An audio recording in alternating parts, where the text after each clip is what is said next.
I shared a love with my husband that lasted until our hair turned gray. Before he departed this mortal coil, he chastised me in the presence of our children and grandchildren. If there is a next life, I shall surely marry Princess Fulan. You, a mere orphan of lowly status, are the blemish upon my existence. Though I hailed from humble origins, I was the true love of my husband. In his youth, he withstood familial pressure to take me, a destitute orphan, as his bride. I once believed our story would be a tale of romance. After laboring for 40 years, it has become nothing but a farce.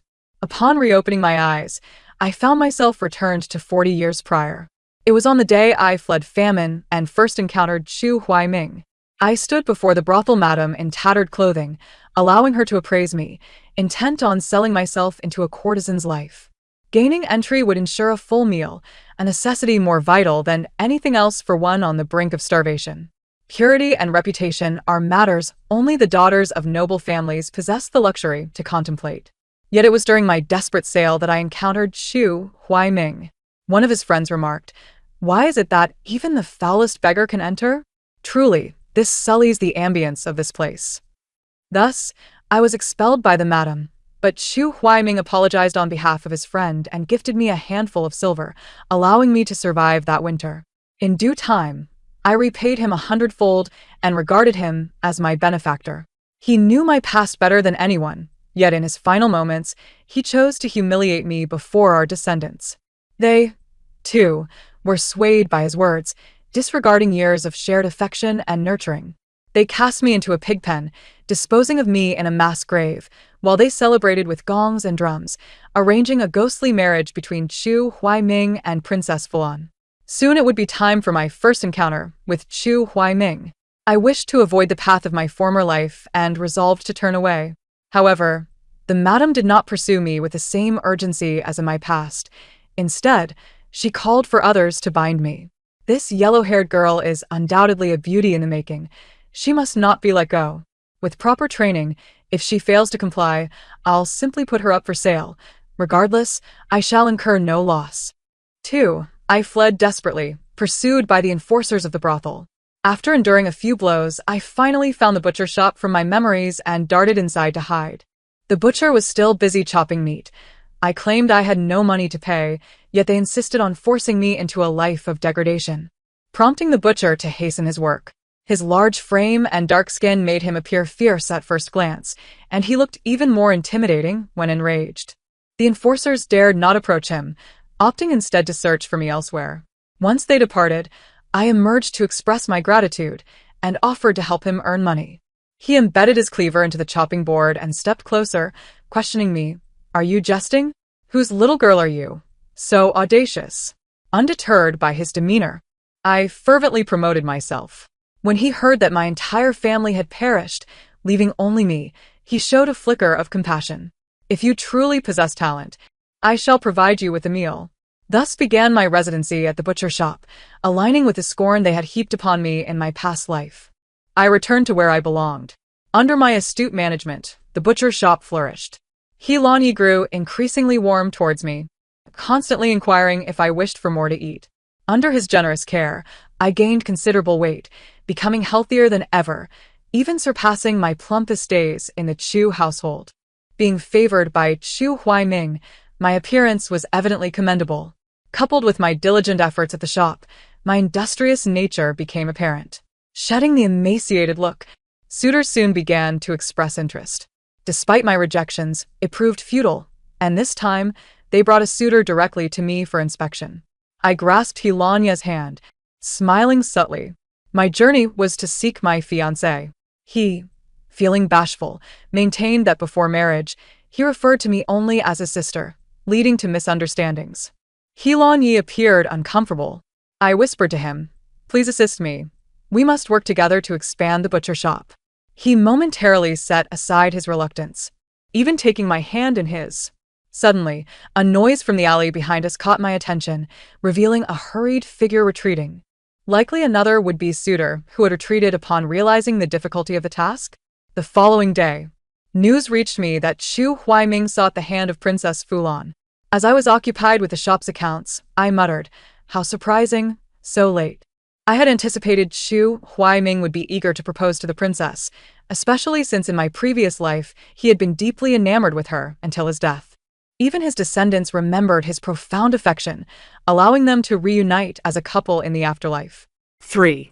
A grand procession adorned with 10 miles of red bridal attire and a palanquin carried by 8 bearers.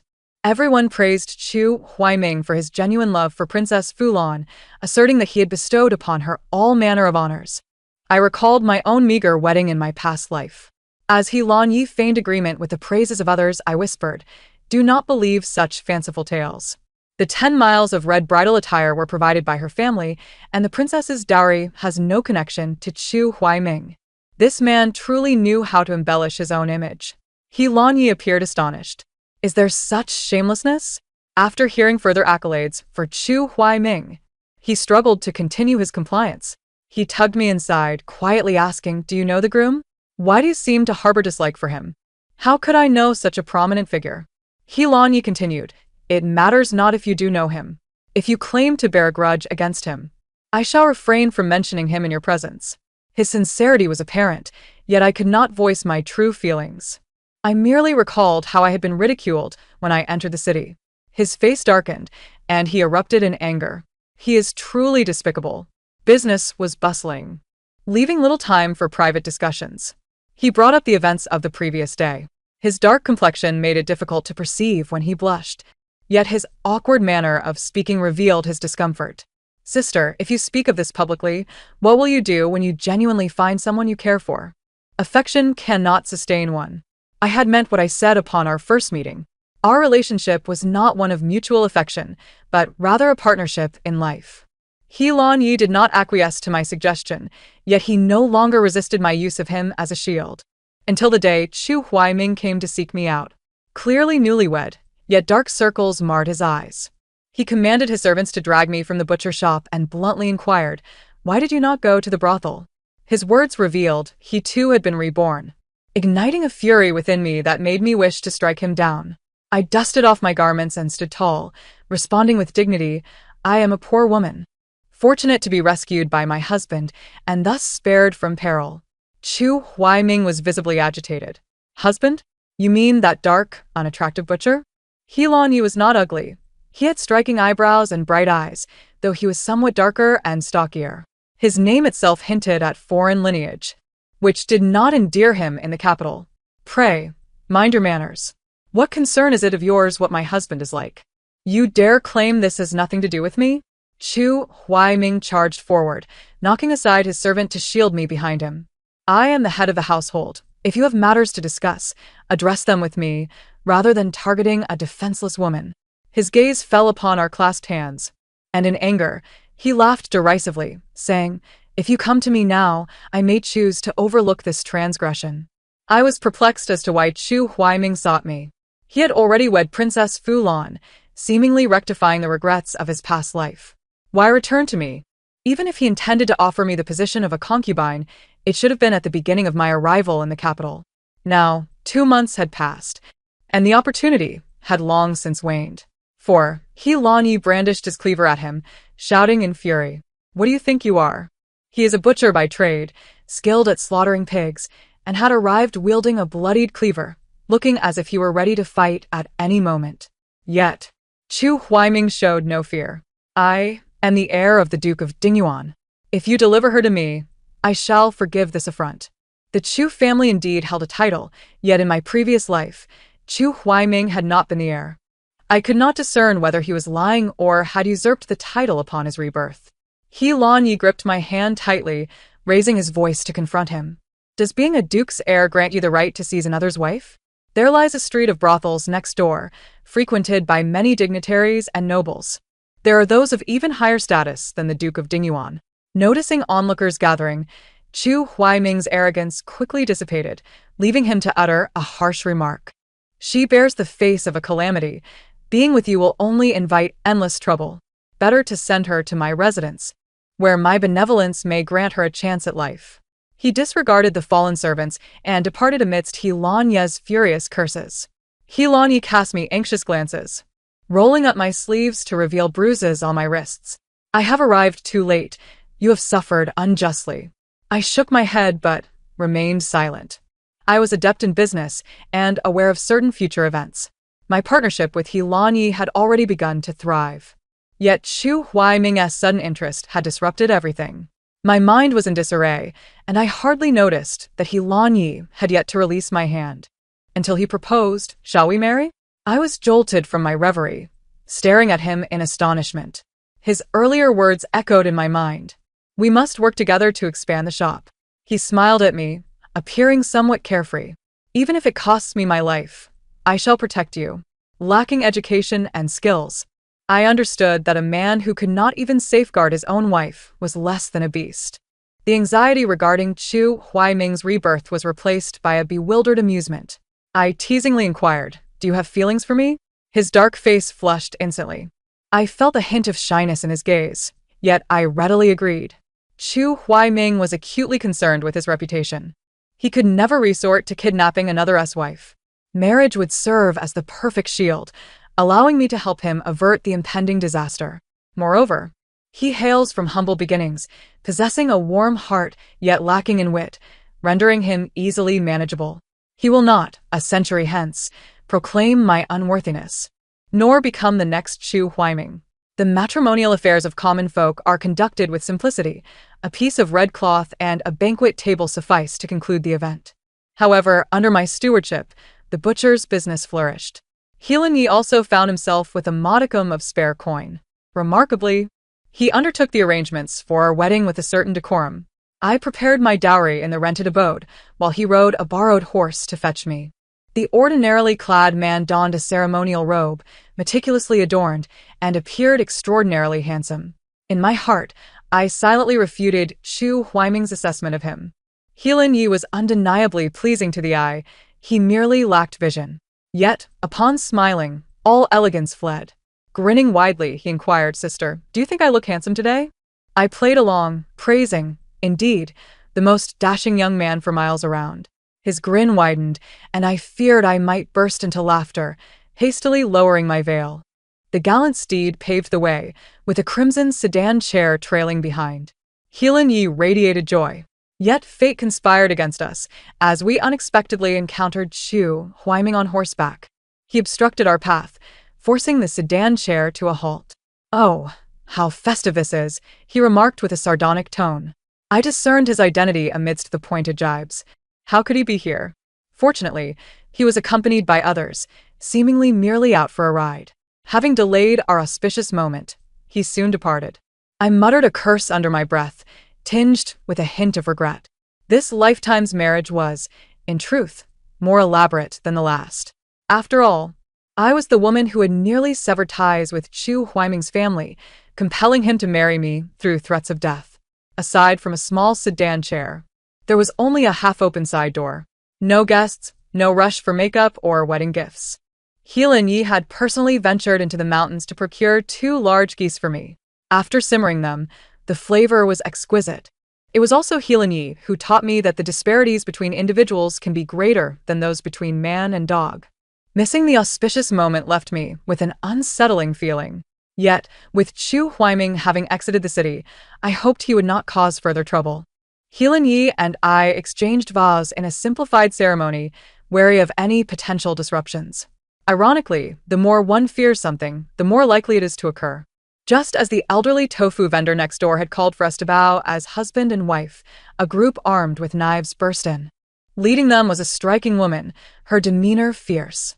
With a flick of her sword, she sent my red veil flying. On this day of marriage, I had dressed with care, appearing more radiant than usual. Gasps of astonishment erupted from the crowd, while He Lanyi instinctively shielded me behind him, demanding, "What do you intend to do?"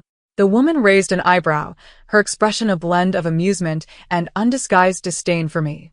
"I merely wish to see which little harlot has ensnared my husband's heart, thus shattering our agreement and insisting on taking you as a concubine."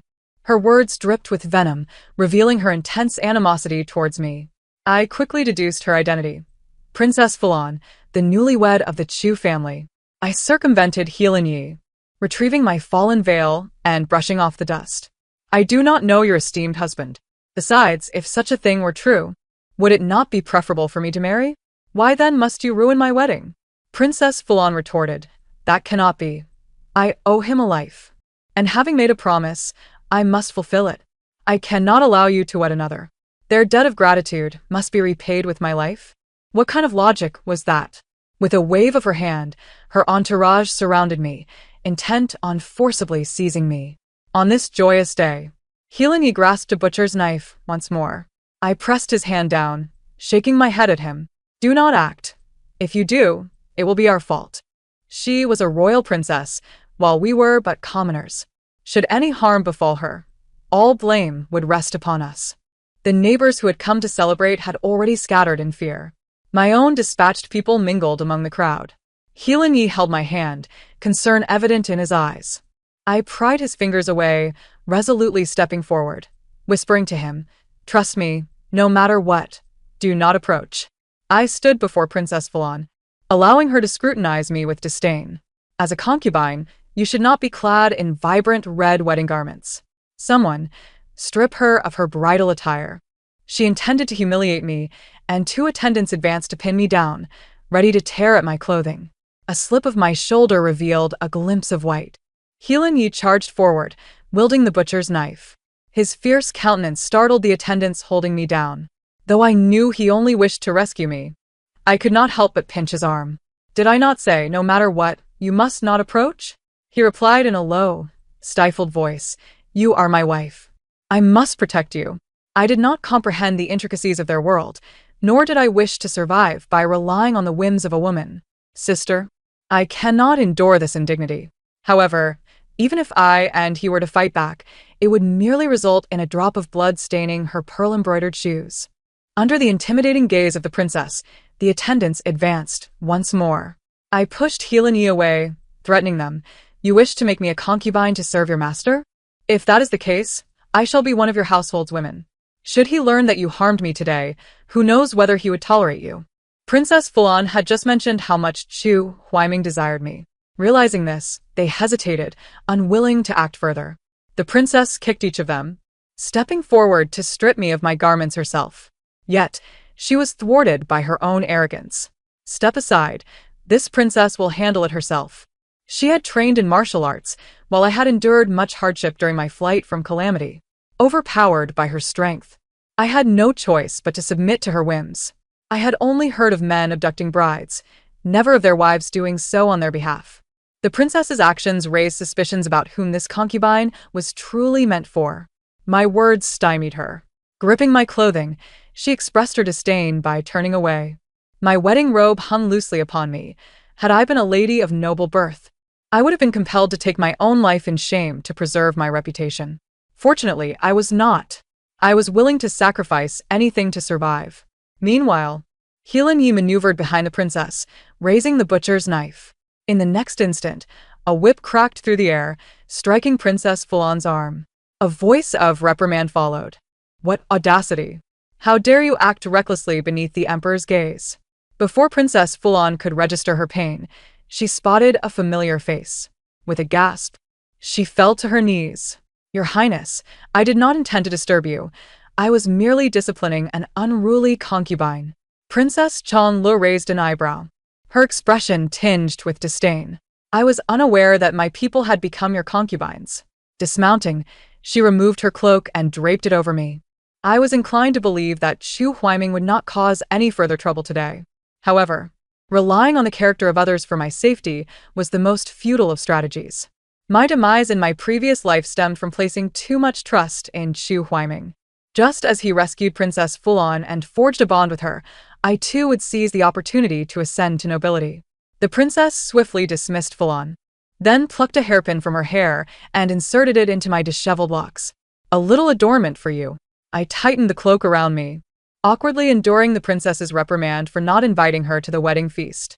My attire was in disarray beneath the cloak, leaving me unable to present myself properly. Yet Healing, as if invigorated, took the hairpin and tidied my disheveled hair, skillfully arranging it into an elegant coif. The princess's gaze softened towards him. He is rather useful. I smiled shyly, introducing Healing to her. Though the princess had departed, the remaining guests had long fled in terror. The banquet table, laden with dishes, lay in disarray. The individuals who had invited the princess, along with her guards, arrived shortly thereafter. They took their seats, becoming the sole witnesses to our wedding. As we continued with the ceremony, we awaited the moment to enter the bridal chamber, after which the princess departed with a smile. Once she was gone, Heelan embraced me tightly. It is my inadequacy that has subjected you to such indignities. Heelan is a most intriguing individual. Rather than blaming me for the troubles I have invited, he instead chastises himself. Yet, were it not for his peculiar disposition, I would not have sought him out.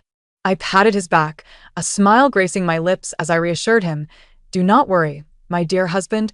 See, I have not been harmed at all." He embraced me tightly, refraining from questioning why I had spent money or probing into my unusual identity. Instead, he held me close and vowed, "I will certainly protect you. I will be able to safeguard you." The distinction between will and can is significant. I never anticipated his protection, yet I could not help but be moved by his earnestness. "What do you plan to do?" I inquired. "They are members of the royal aristocracy. Crushing us would be no different than squashing ants." On that day, Heelan gripped his weapon and declared, "Noble lords and princes, do they not possess any courage?"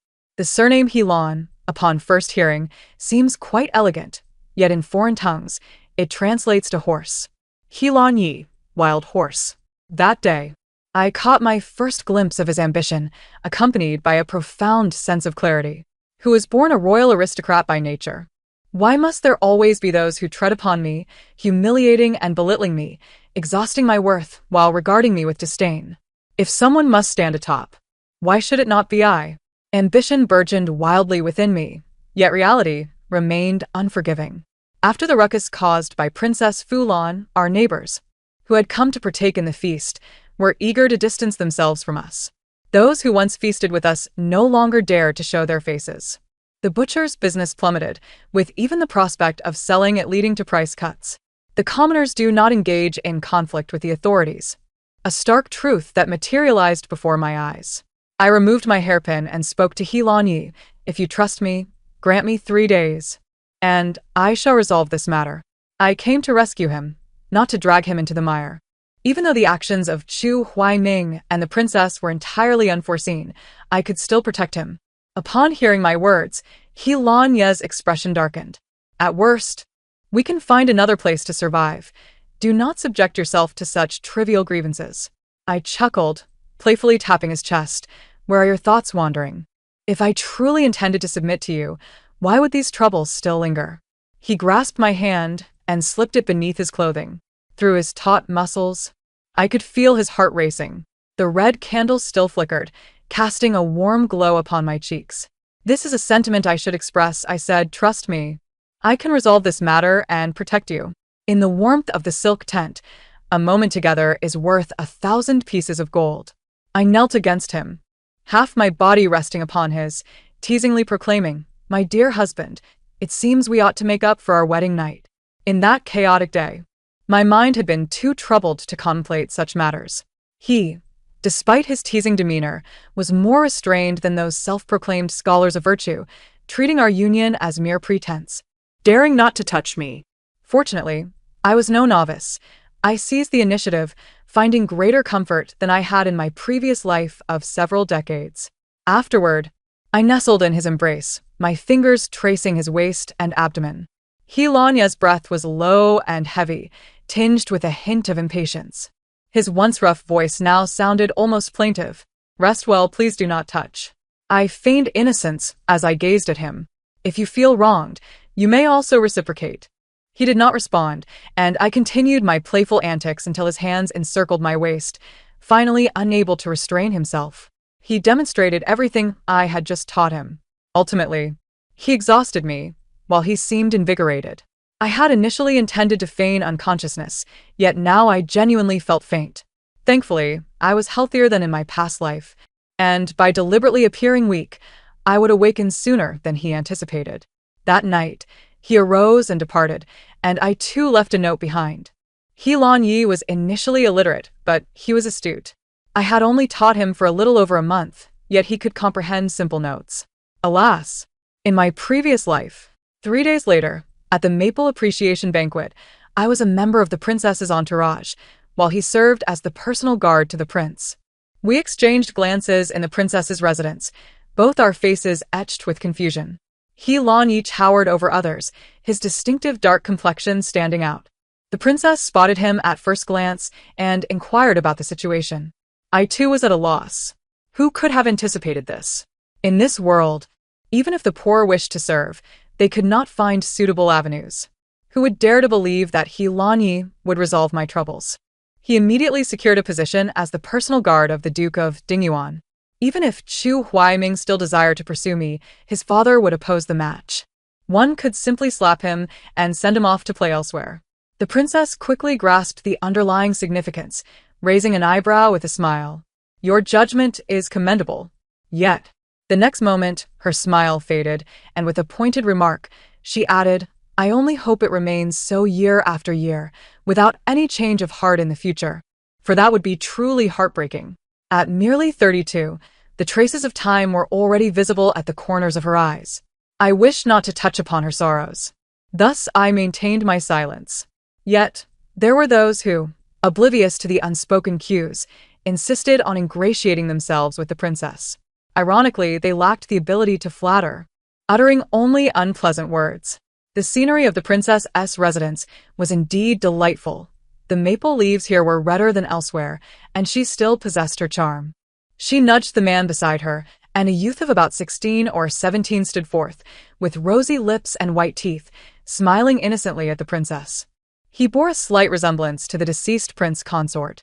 However, the princess did not favor him, retorting, What is stained with the blood of the prince consort is naturally redder than elsewhere. Others only knew of the princess's love for her consort, and after his death, she seemed to age 10 years, closing her heart to love. Yet I knew the truth.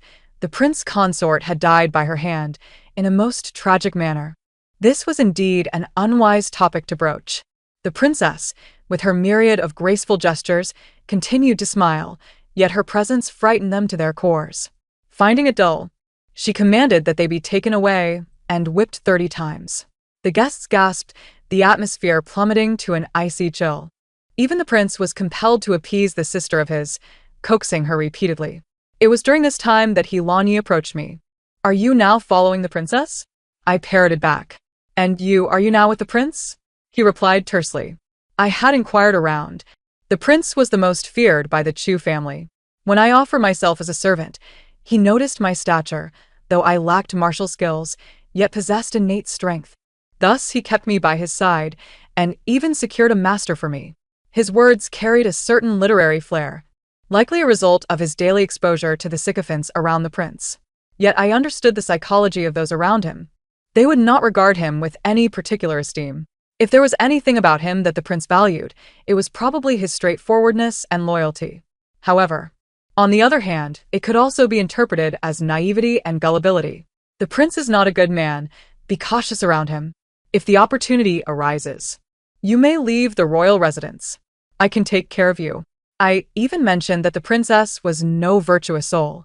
Rumors were circulating that she had personally killed her prince consort, and he ought to be wary. He countered my words, no longer as inclined to trust my every word as before, stirring a twinge of discomfort within me. Moreover, we had only just married, and now we were to be separated. While I mourned this, he stealthily wrapped his arm around my waist. We have not seen each other for many days. And this is all you say? He reminisced. You left a note that day and then vanished. I searched for you for ages, nearly frantic. As he spoke, he leaned down to plant a gentle kiss on my neck. A tingling sensation spread, prompting me to push him away. We're still in public. Do mind your boundaries.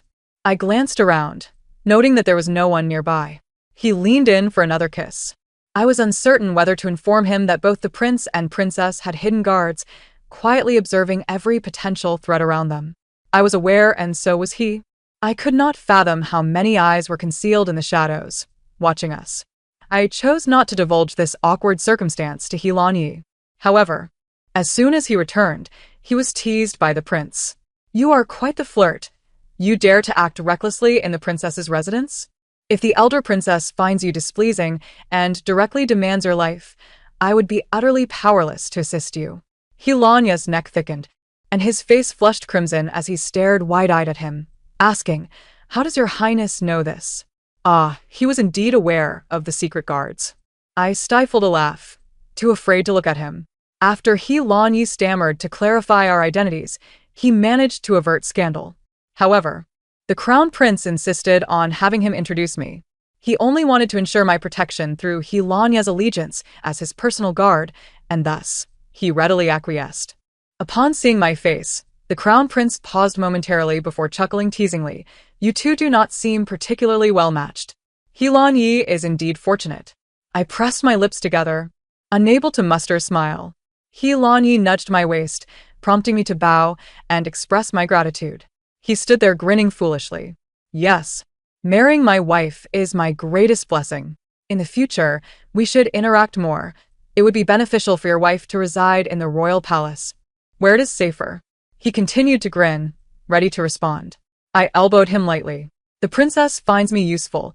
It would be inappropriate for me to go over." By invoking the princess as a shield, the crown prince finally ceased his insistence. Yet, as He Lanyi escorted me back, he appeared somewhat reluctant. The crown prince, being a prince, certainly resided in a far safer environment than the princess's palace, and he remained the Chu family's steadfast support. With him backing us, we need not fear Chu Huaiming. Why would you not accompany me? It would be safer for us to live together. Seeing my resolute demeanor, he added with a pitiful tone, "I miss you too. We are newlyweds. Think of me as well." The burly man tugged at my sleeve, shaking it, creating a rather jarring sight.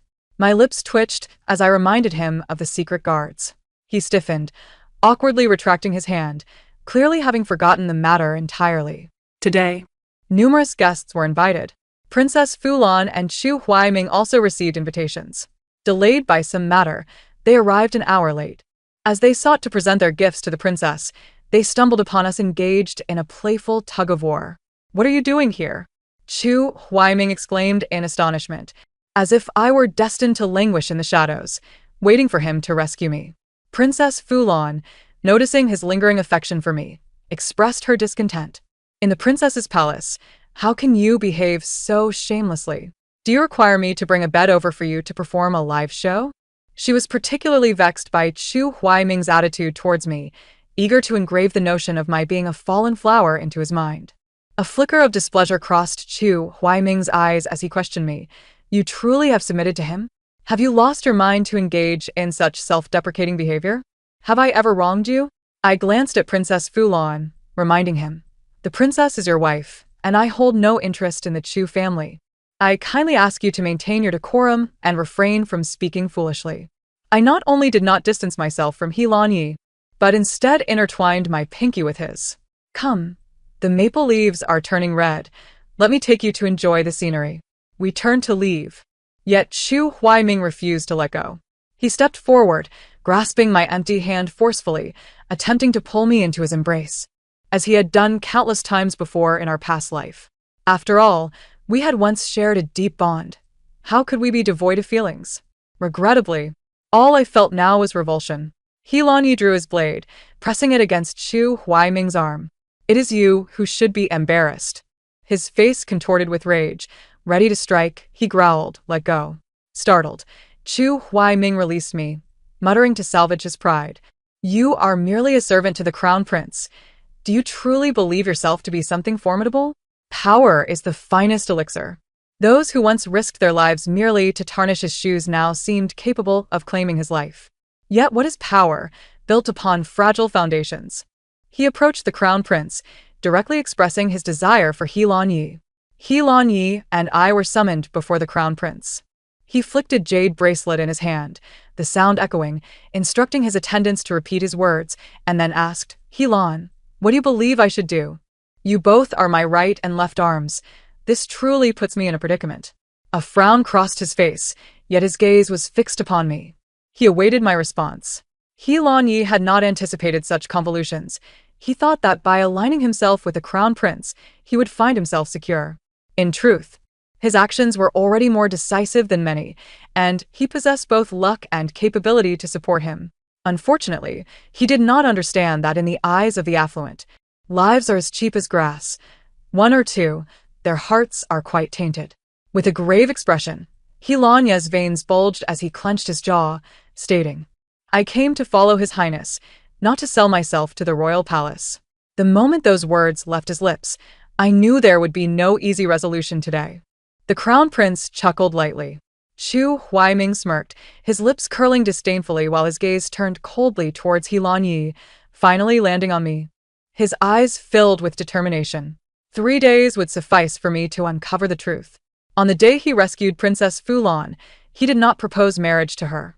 Instead, he visited the brothel where I had nearly sold myself.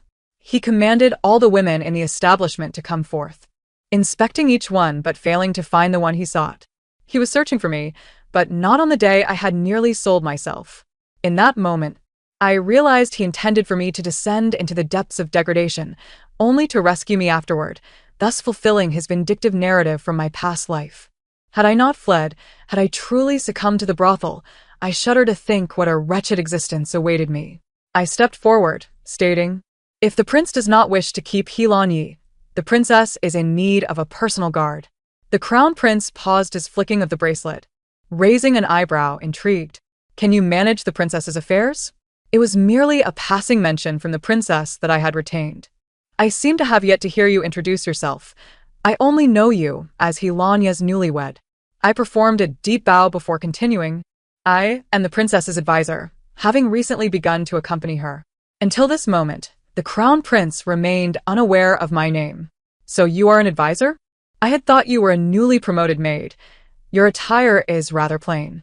Could it be otherwise?" "I have no wealth." He bestowed the jade bracelet upon me. "Since you are the princess's advisor, accompany her well. This is a token for you." The bracelet still bore the warmth of his hand as a servant slipped it onto mine. I maintained my composure, thanking him while adding, "The princess has summoned me for matters. I must take my leave." The smile faded from the crown prince's face, and he nodded stiffly. I turned to depart, hearing the attendants behind me critique my demeanor. Such lack of decorum. Had you been from our household, you would have been swiftly punished. Furthermore, I could sense the gazes of He Lanyi and Chu Huaiming, one burning with intensity, the other icy and cold. Without looking back, I walked away step by step. I recounted the events to the princess without alteration. She displayed no surprise, clearly having been aware of the occurrences. She pinched my chin, leaning closer to scrutinize me.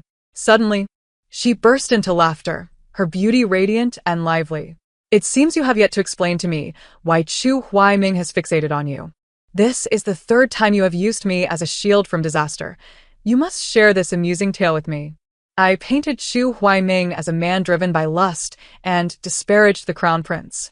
The princess laughed heartily, her laughter causing her to tremble against my shoulder. "Oh, you." Who else would dare speak thus?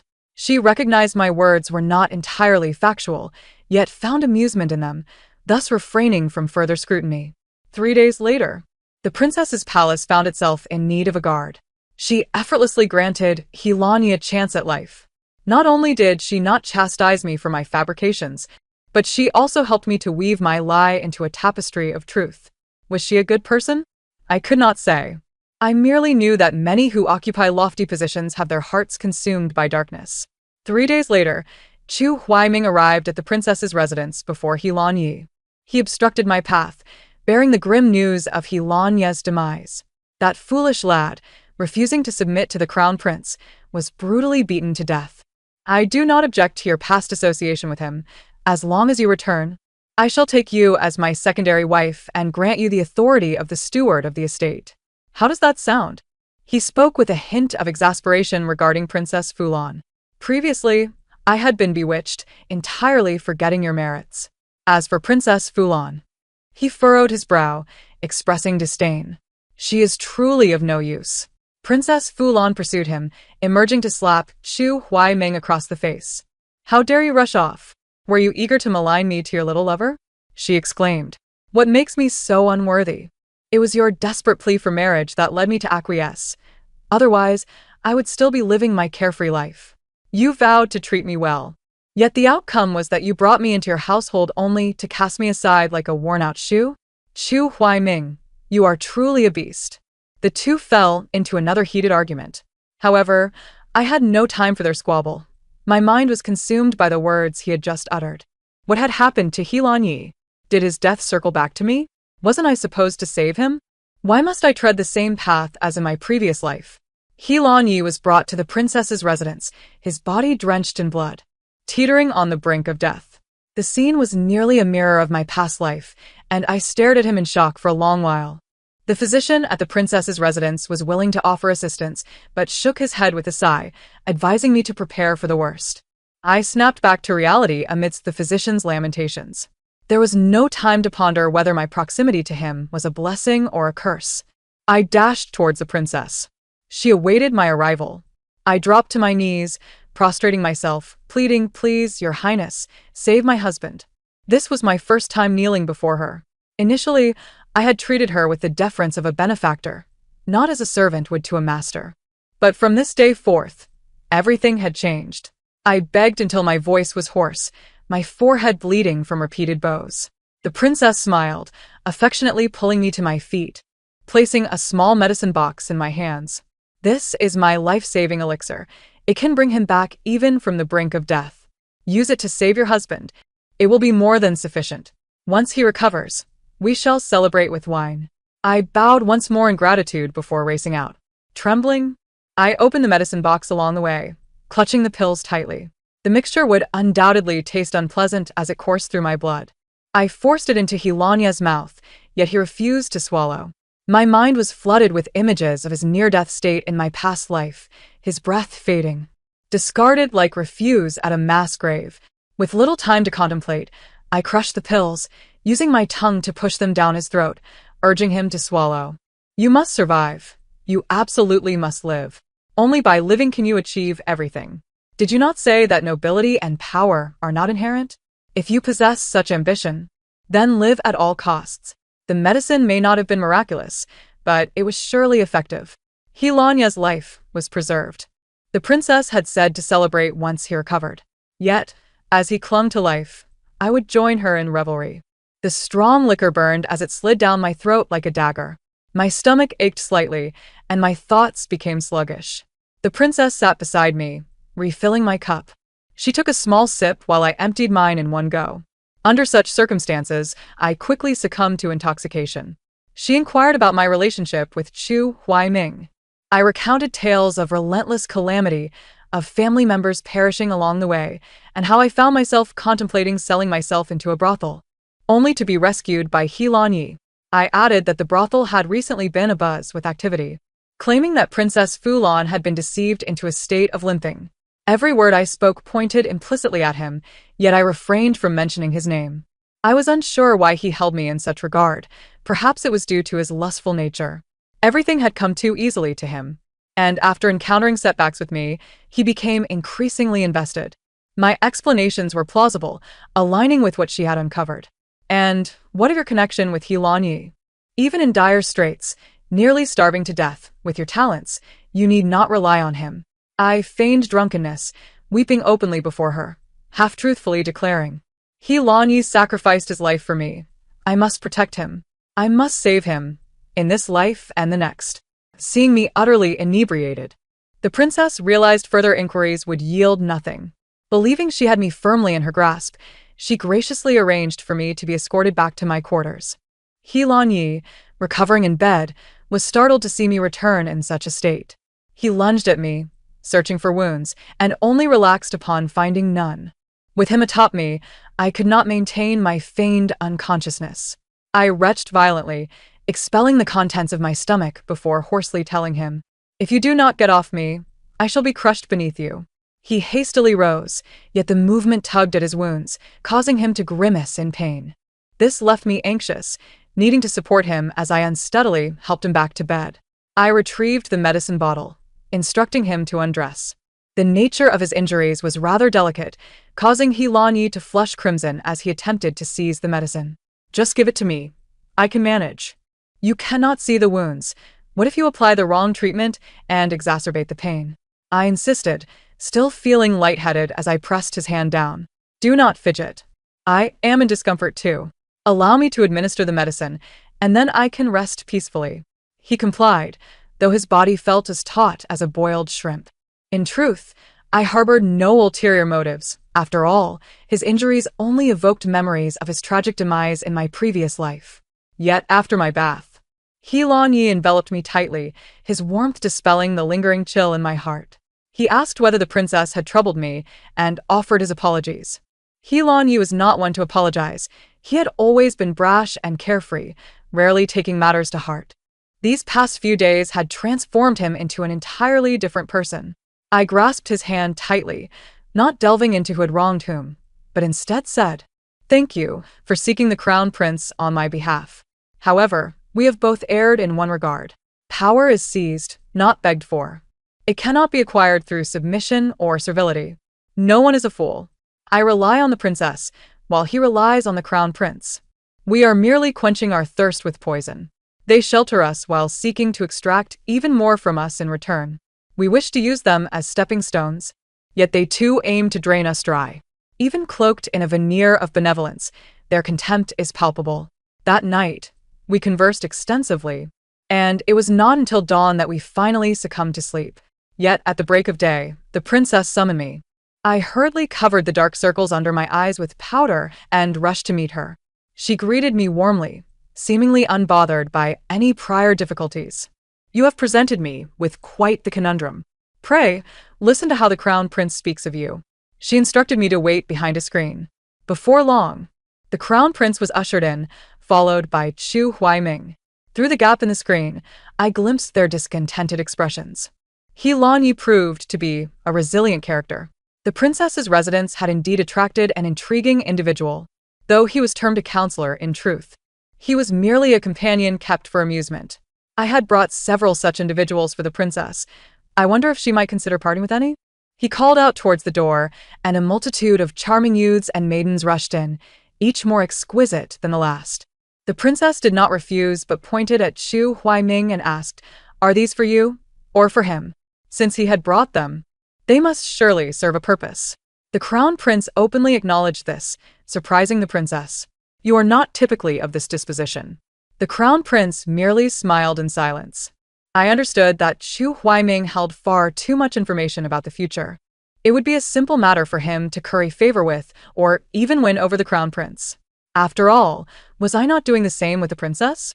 Yet, the princess had her reasons for retaining her, and she truly did not wish to part with her. If Master Chu desires her, he may come serve as a counselor for me. I am quite short-handed. Before the Prince Chung, she undermined him with a subtlety that ignited his wrath, prompting him to depart in fury. Yet, Chu Huiming cast several glances back at her, clearly captivated. After all, we are all aware that the princess ultimately prevails.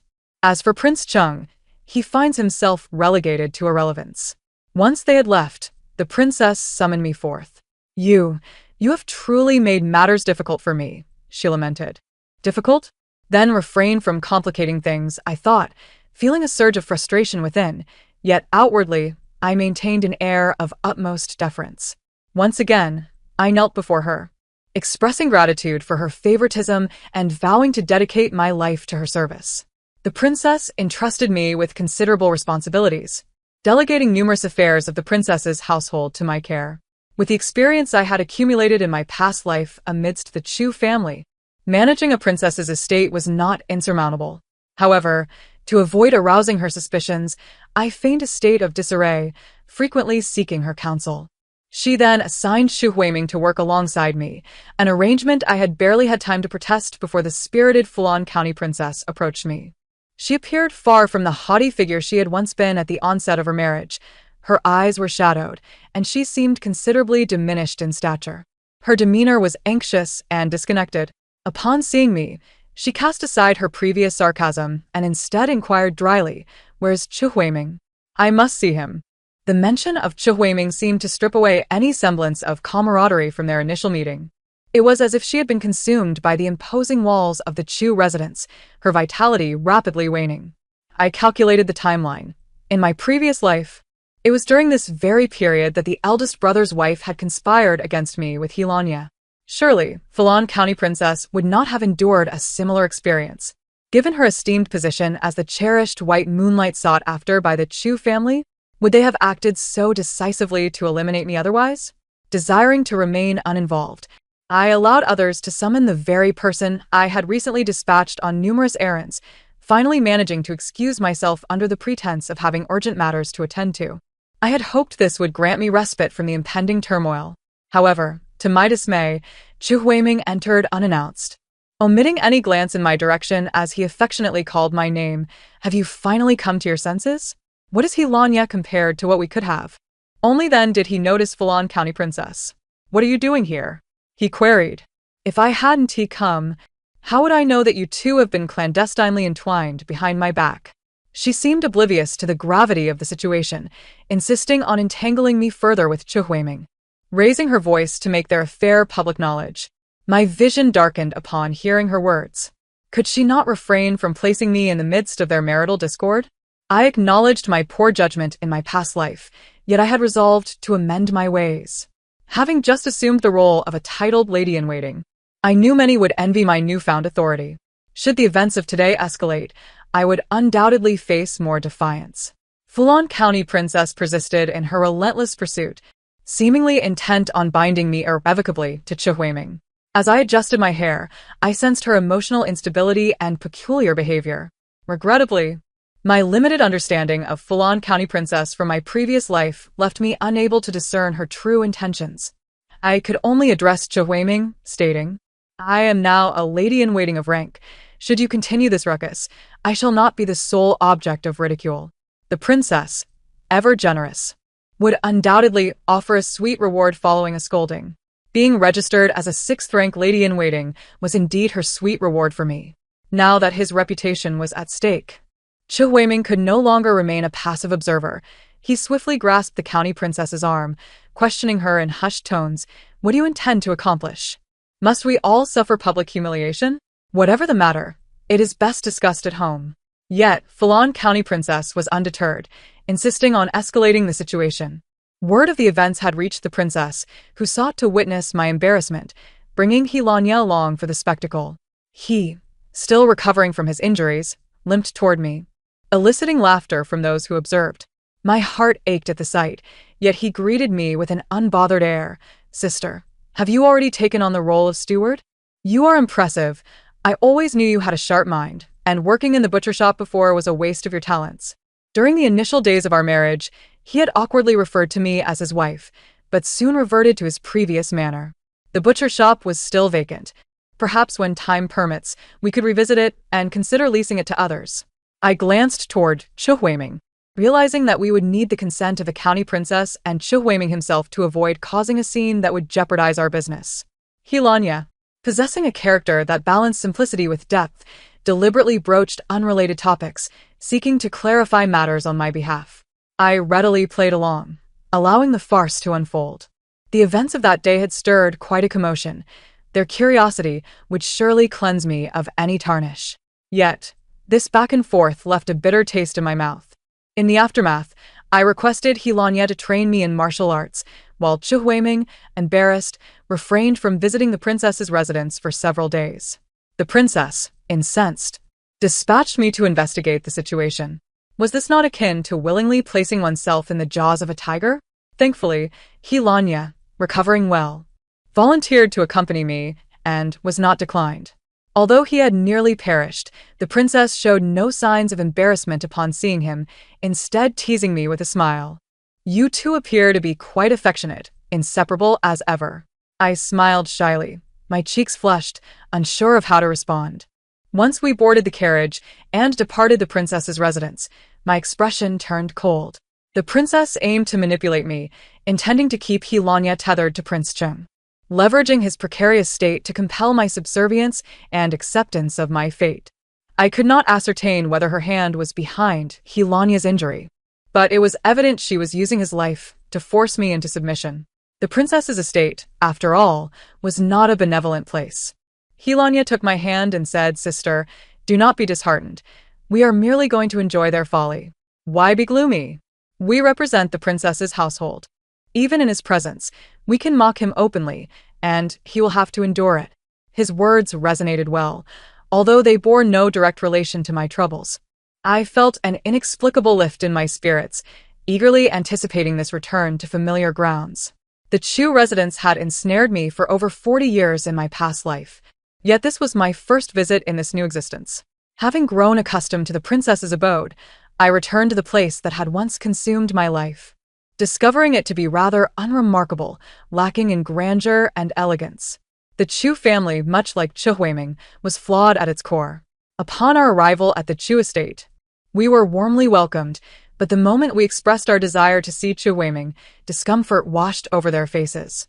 The mistress of the Chu family adopted a stern demeanor, stating that he was unwell and unable to receive visitors. She attempted to dismiss me outright. However, the princess would not be so easily appeased with such a flimsy excuse. Meeting Fulan County Princess was met with similar resistance. They claimed she too was ill. Regardless of the circumstances, they were determined to keep us from seeing anyone. As we departed the Chu residence, Lanya's expression darkened. What do they mean by this? Are they intentionally obstructing us? Will you face the princess's wrath upon your return? He looked at me with concern.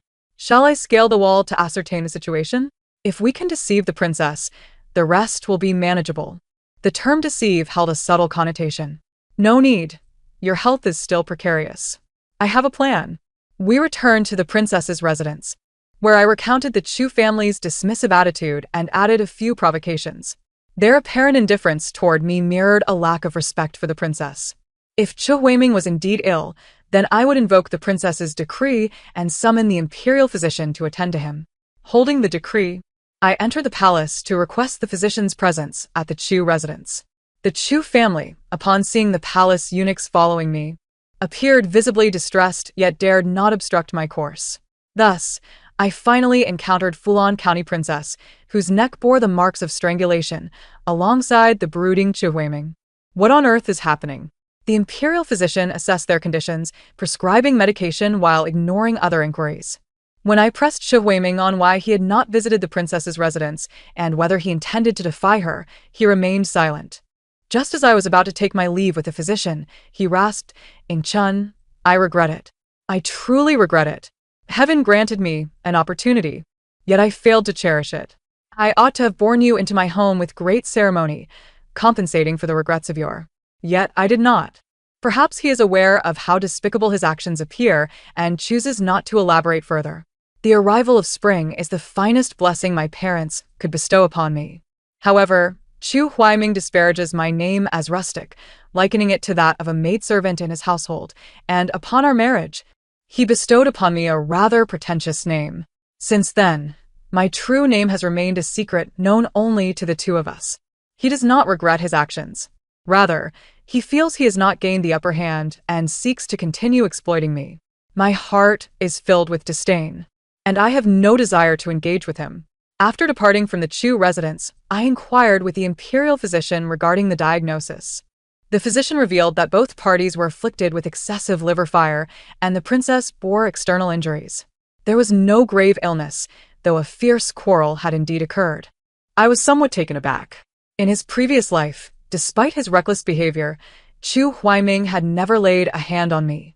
How could he resort to violence against the princess, whom he once held dear? The physician further elucidated that 3 days prior, the princess had engaged in intimate relations, while young Master Chu had not released his seed for half a month. I gazed at him in shock. The physician chuckled. The emperor is also curious about this matter. Naturally, I must ensure it is handled properly. This is rather alarming. You practitioners of traditional medicine, accompanied by the physician, I entered the palace, first corroborating our findings before the emperor, presenting the matter in a manner that amused him before seeking to take my leave. Upon returning home, I duly informed the princess of all that had transpired. The following day, this incident became common knowledge. The princess, accustomed to a life of comfort, was incensed to encounter someone who dared to disregard her dignity and sought retribution. Yet, Chu Huiming would bear no resentment toward the princess. His ire would be directed solely at me.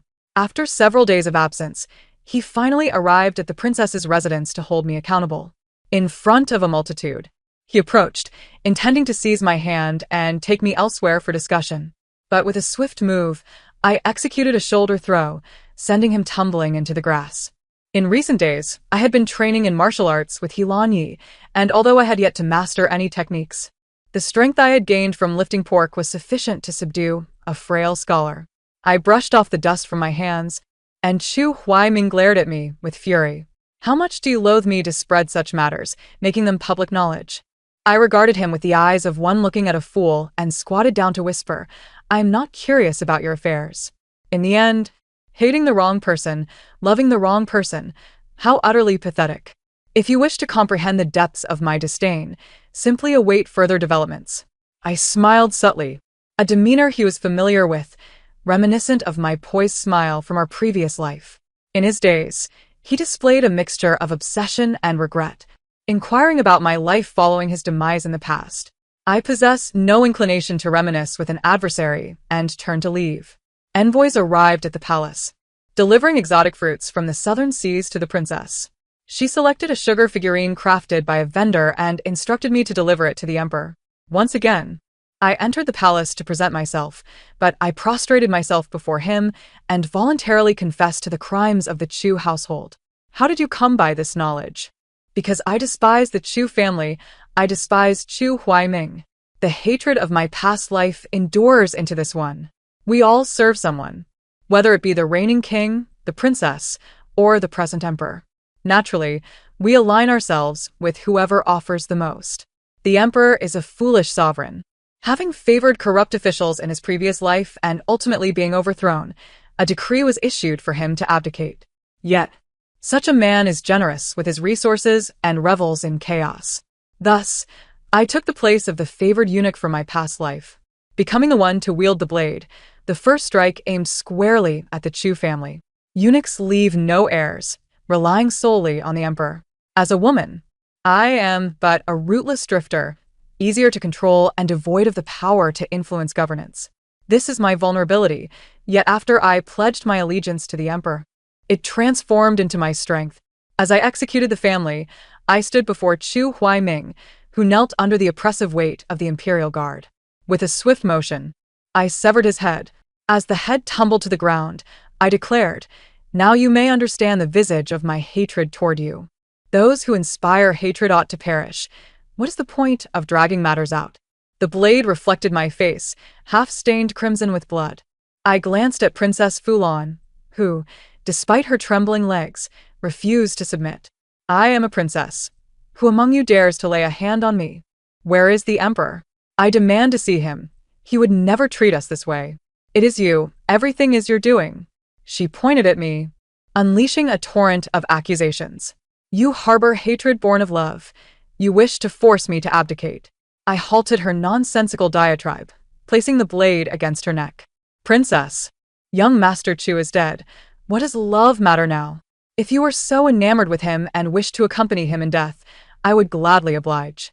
I killed Chu Huaiming because he too had returned to life. The truths I know, he knows as well, perhaps even more. After all, I was confined within the inner chambers in my past life, while he maneuvered through the corridors of power. If a treasure were to bear twins, its value would not merely diminish tenfold. As for the others, I dispatched several who had targeted me in my previous life, while the rest were dealt with according to established protocols. I meticulously catalogued the members of the Chu family to ensure no one escaped. Once all was in order, I mounted my steed, wiping the blade clean with a cloth. It was then that Helan Yi approached. He stood among the crowd, his gaze filled with concern as he strained to reach my side. I shook my head at him, prompting him to halt. Yet, the complexity of his emotions deepened. I found myself unable to fully comprehend him. He, too, had never truly grasped me. As I rode past him, the onlookers made way, leaving him standing still. I tossed down the cloth, which he caught. It bore no fragrance, only the remnants of blood. The emperor was furious with my audacity in executing Chu Huaiming. Just as I returned to the palace to meet him, he hurled an inkstone at me. Blood from my forehead dripped into my eyes, blurring my vision. Yet I remained kneeling, unmoving. Your Majesty, I despise Chu Huaiming. I reiterated my initial claim. The emperor punished me with a 6-month salary reduction and ordered me to shed the official garments he had bestowed upon me, leaving me clad only in undergarments as I exited. Had I been an ordinary woman, or even the matriarch of the Chu family from my past life, I would have been compelled to take my own life in shame. Such a punishment is indeed severe. Fortunately, I am indifferent. I understand that taking shortcuts incurs a price. The Emperor's mere 6-month salary reduction subtly suggests that he still finds value in my services. However, when I appeared before He Lanyi clad solely in undergarments, I startled him. He hastily draped his garment over my shoulders. "What is going on? Are you?" He fell silent, likely intending to inquire if I had been wronged, only to realize he lacked the power to avenge me. I embraced him, rising on tiptoe to kiss him. Aside from our wedding night, we had not shared such intimacy since. He instinctively recoiled, causing me to stumble slightly. I took advantage of the moment to have him lead me into the room, shutting the door behind us, finally granting us the opportunity to converse. "Sister, what on earth have you done to the Chu family? I will explain everything later, for now. Just cooperate with me." I leaned in to kiss him again. While he hesitated, the atmosphere felt as though I were coercing him. Yet, even if it requires force, the show must go on. I tore down the bed curtains, enveloping our forms, and then began to loosen his sash. He Lanyi hesitated, asking if my forehead injury hurt. His body instinctively reacted, yet it was all suppressed. I rubbed my face against him, inquiring if he found me too dirty, hence his demeanor. He Lanyi became flustered, fumbling to explain. I understood that mere seduction would not suffice. I leaned in to whisper in his ear, "Hurry, or neither of us will survive." I am acutely aware that Helanye's health has not yet fully recovered, and I recognize my own exhaustion, with my mind somewhat clouded and the wound on my forehead still in need of attention. Nevertheless, individuals from the palace lurk in the shadows, compelling me to perform yet another act before them. As I stifle a sob, I find myself compelled to declare with unrestrained joy, "Chu Huaiming is dead, and I was the one who killed him. How delightful." Helanye's movements abruptly halted. I feared my words might frighten him, yet he appeared, even more invigorated. It could have been an illusion, but Helanyi exerted himself with increasing fervor, while those who had come to surveil me finally departed. I exhaled in relief, attempting to push Helanyi away, but he refused to relinquish his hold, instead becoming even more fervent. We toiled until the dawn approached, leaving no stone unturned. He appeared revitalized, while I, regrettably, had numerous matters to discuss with him but found myself utterly drained. I rolled my eyes at him before slipping into a deep slumber, gripping his hand tightly. "Stay with me here, do not wander off. When I awaken, we shall converse. Although we ought to return to the princess's residence after yesterday's events, I have irrevocably severed ties with her. The path ahead, every road is fraught with difficulty, and I am merely attempting one that seems more navigable, one less likely to lead to further oppression and exploitation." Upon awakening, I conversed with him about the Chu family's impending fate, declaring my allegiance to the emperor. He inquired about my wounds, questioning why I had returned in such a disheveled state. "It is a test from the emperor," I explained. "He must grasp my vulnerabilities and witness my reckless nature to be willing to wield me as a weapon for the long term." However, I had no intention of divulging these intricate and dark matters to Helanyi. I merely provided him with perfunctory replies. I was injured by accident while aiding the emperor in his murderous endeavors. Merely surviving to return is a stroke of fortune. Helanyi furrowed his brow, insisting he would accompany me in serving the emperor as a blade. "With your slight stature, what will you do if you become a target and sustain injuries?" I replied. "This is a task better suited for me. I possess ample strength and can handle the task of slaughter more adeptly than you, considering I have dispatched so many pigs." Such comparisons seem rather unfitting, do they not? "No, you are not suited for this. I have other matters to assign you." Rising from the bed, I rummaged for parchment and inscribed in fine script the intelligence I possessed regarding the military situation, handing it to him. "These are potential developments. I will seek an opportunity to recommend you to the emperor. Starting from a mid-level position, seizing the right moment, you could easily ascend. If power is the goal, military might should be paramount. Rather than serving as a mere dog in the capital, it is preferable to engage in fierce battles on the battlefield. Given Helanyi's prowess, as long as he does not become a frontline soldier, it would be unlikely for him to perish in combat. This is the path I have devised for him after much contemplation. Since you harbor ambition, strive for it. After all, serving as a dog leads to no fortunate outcome. It is easier to be a dog than to be a person, and in this capital, there is little hope for advancement. Heelin Yi has already discerned this truth. He did not hastily reject my proposal, but instead scrutinized my written words earnestly. He inquired, "How do you know these things?" His tone, ostensibly inquisitive, bore an air of certainty. I took the initiative to share my tale of rebirth, recounting the grievances I had with Chu Huaiming in my past life. He embraced me, gently patting my back. Do not fear, do not fear. It is all in the past. He is dead now, and our future will surely improve. We shall no longer endure such indignities." As for his past life, he did not inquire. Yet I suspect he comprehends. For the day he was carried back to the princess's residence, my emotions were overwhelmingly stirred. His silence suggested he was not inclined to discuss it. Heelin Yi consented to seek military merit on the battlefield but recognized he needed an opportunity to do so. Until that moment arrives, our days will be challenging. The princess, the crown prince. I urged Heelin Yi to maintain distance from me. Under no circumstances should he plead on my behalf or debase himself for me.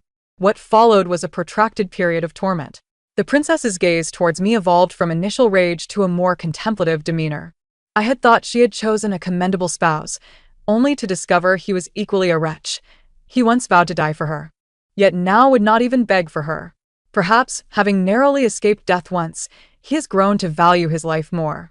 Her armor left red marks upon my face as she questioned whether I regretted my misstep in pledging allegiance to the emperor. If you had merely stayed by my side, assisting me, what would you have lacked? Why endure these hardships? I have never regretted my choice. The princess's words sounded sweet. But how could she expect me to annihilate the entire Chu family? After all, whatever I could accomplish, Chu Huaiming could do as well. Or even better due to his identity and gender. Without slaying him, how could I distinguish myself and compel them to value me enough to elevate me? Yet, I still displayed a melancholy countenance, expressing my regrets to the princess. The more she listened, the more pleased her expression became, ultimately pulling me to my feet and patting my hands, saying, "Recognizing one's errors is not without merit. However, your husband is unreliable. Perhaps it would be best for me to eliminate him and find you someone better." I neither agreed nor refused, merely stating I would ponder it further.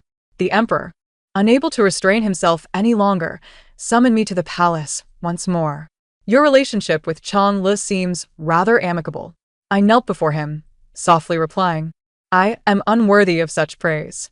Upon raising my gaze, he awaited our eyes to meet before asking, "You do not harbor resentment towards me for my previous small punishment, do you?" I dared not reveal my emotions. The commoner has no grievances. I merely feared your disdain, which is why I returned to the princess's residence, seeking merely a means of livelihood. The emperor chuckled lightly, summoning the royal physician to examine my pulse. The physician was a familiar face. We had encountered one another at the Chu residence. As I extended my hand, I awkwardly curled my fingers. The royal physician noted the ligature marks on my wrist, a result of my time at the princess's residence. He reported to the emperor that I bore numerous external injuries and had a frail constitution, requiring considerable recuperation. The emperor feigned a sigh, seizing the opportunity to retain me in the palace. Though Chong Ning is delightful, she ultimately indulges in her whims. You shall continue to serve me from now on. For the time being, remain in the palace and focus on restoring your health. I expressed my gratitude for the emperor's magnanimity and then broached the subject of Heelin Yi. The princess seeks his life. I implore your majesty to save him. The emperor's expression momentarily stiffened, and I realized that this was the most perilous moment for Heelin Yi. The princess desired his demise, and the emperor too had no wish for him to survive. As I am but a blade, I ought to remain unencumbered by attachment. I found myself, much like when I once begged for medicine before the princess, prostrating until my forehead bled, pleading with the emperor to grant Heelin Yi a chance at life. I profess my deep affection for him, declaring my willingness to sacrifice everything for him. Then let me see to what extent you are willing to go for him. I recall that the crown prince recently dealt him 50 lashes, nearly beating him to death. He sought to compel me to implicate the crown prince. Coincidentally, I had no desire to see the crown prince prosper either. After receiving my orders, I mingled with the Imperial Guard. The swift annihilation of the Chu family had taken many by surprise, and numerous individuals were closely watching me. As I entered the capital's administrative office, my memorials fluttered in like snowflakes, all directed to the palace. The emperor, uninterested in trifling matters, ordered me to attend court and confront them directly. They accused me of treason, claiming I extinguished the Chu family for my selfish desires. The most compelling witness was none other than the recently released Princess Fulan. She had wed Chu Huaiming not long ago and had not involved herself in the Chu family's affairs. Even if she were to testify, she could not be implicated. Ultimately, she was of royal blood. Once her innocence was established, she was instructed to draft a divorce decree, completely severing her ties with the Chu family, and was subsequently released. She ought to have entirely distanced herself from the Chu family, yet now, for the sake of Chu Huaiming, she stood in court, accusing me of wrongdoing. They slander me, claiming that my enmity with Chu Huaiming stems from matters of the heart, accusing me of inflicting harm upon him, and yet they persist with the same old narrative. It appears they are only capable of tarnishing my name through romantic intrigue, attacking my innocence. Why would they presume that I would be ensnared by such trivialities? I am but a refugee who has come to the capital, having endured every hardship imaginable in my flight. Would it not be absurd to succumb to despair and end my life in an attempt to vindicate my honor over mere slander? I allow them to assail me, even permitting the rumors of my selling myself in a brothel to serve Chu Huaiming to circulate. Once they realize my indifference and exhaust their arsenal of accusations without a hint of originality, I approach the emperor to pay my respects, subsequently unveiling the evidence of the Chu family's transgressions. The Chu family has coerced honest citizens into selling their lands and souls, misappropriating military funds, and jeopardizing our defenses. The evidence is irrefutable, which I have presented with great effort.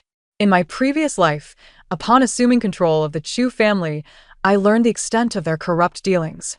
Though they lived in relative affluence, it was all built upon the most unsavory of profits, a damning liability.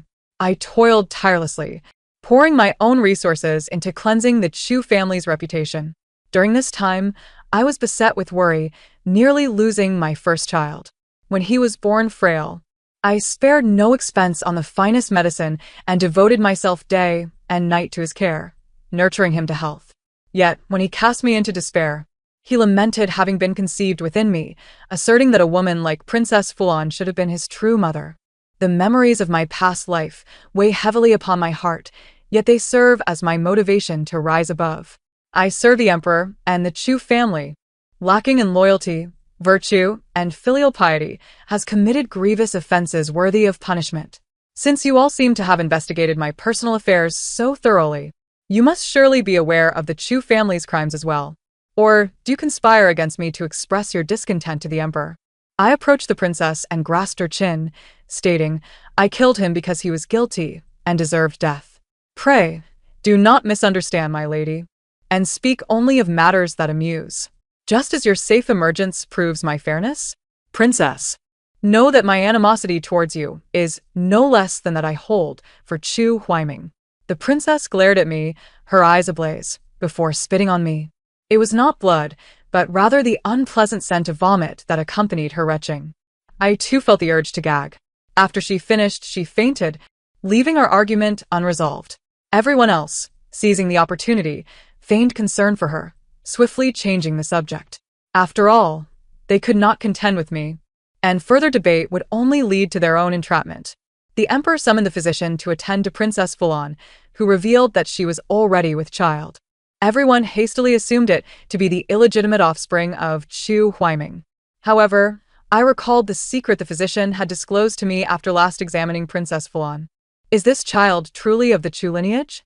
As I contemplated the implications this child might hold for the situation, the emperor requested that the physician also attend to my own health. The injury on my forehead had yet to heal, and I had lost all the weight I had painstakingly gained while near Healinyi.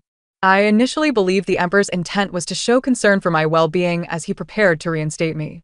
Yet the physician discerned another pulse of pregnancy within me. I was tempted to inquire whether this was genuine. 2 pregnant women in succession, Does that not seem absurd? My encounters with Healing Yi had been fleeting, our union occurring only twice. The physician could only have detected a pregnancy from our wedding day, when I had conceived immediately. I placed my hand on my abdomen, thinking that this child could not have arrived at a more inconvenient time. The emperor, showing compassion for the princess after her tribulations, decided to keep her in the palace and inquired how I wished to handle this child.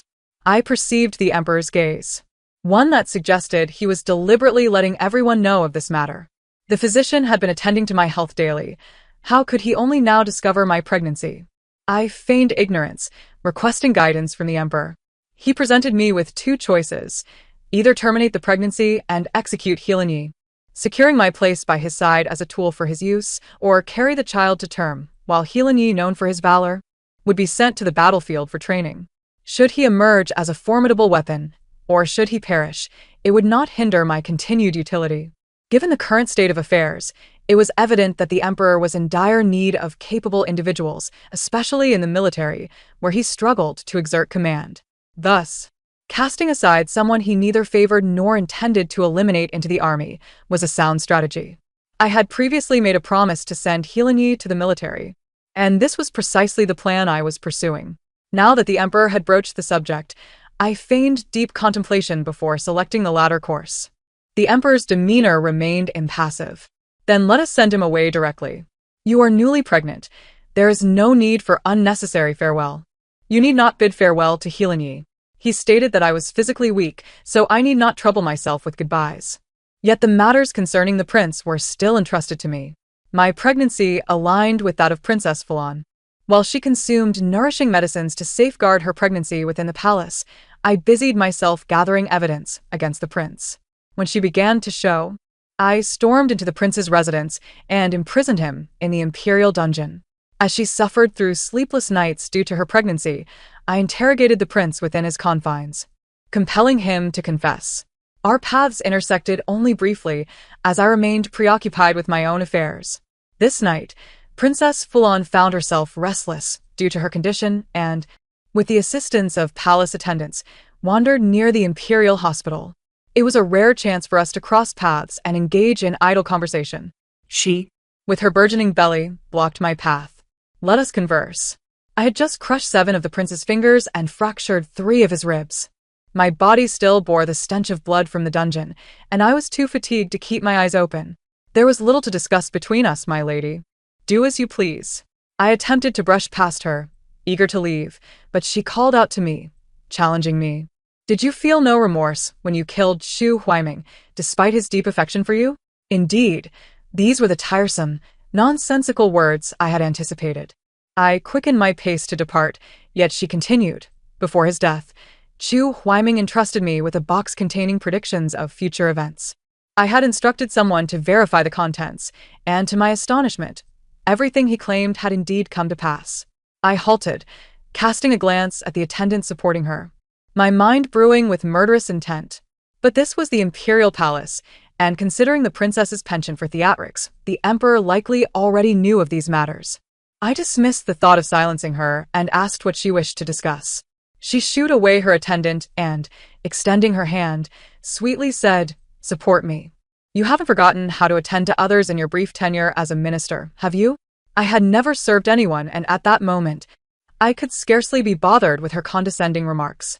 I grasped her hand and led her into an unoccupied room, then coldly inquired, "Shall we speak now? If you continue with your sentimental drivel, I will take my leave. I am truly exhausted." While she slept through the day, I had gone over half a year without a decent night's rest.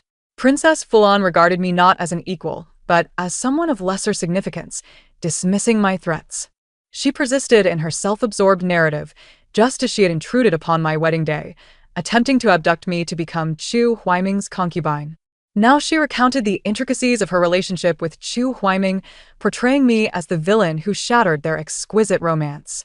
She spoke of how everything was once idyllic, how Xu Huaiming had heroically rescued her, and how they had fallen in love at first sight.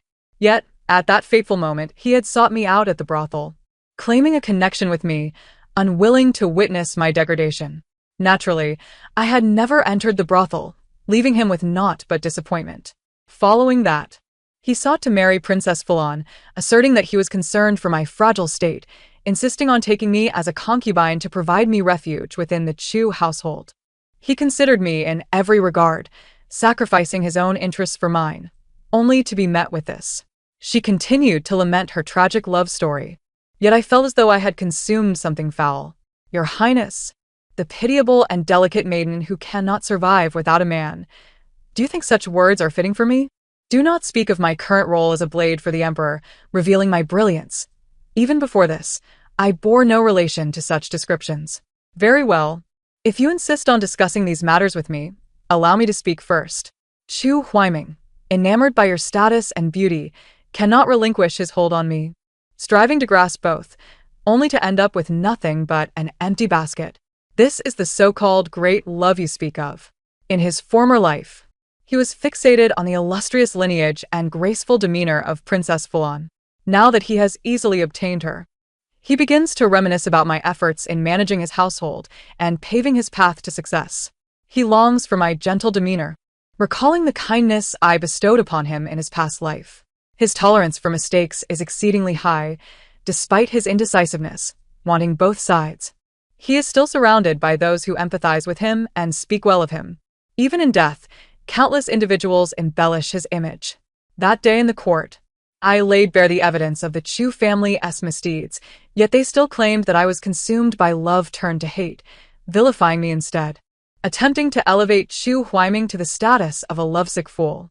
Your Highness, in the past, Chu Huaiming did not save you. You should continue to be the carefree and joyful princess you once were, for you have never endured the suffering of today. In her previous life, Princess Fulan was the brightest scenery in the capital.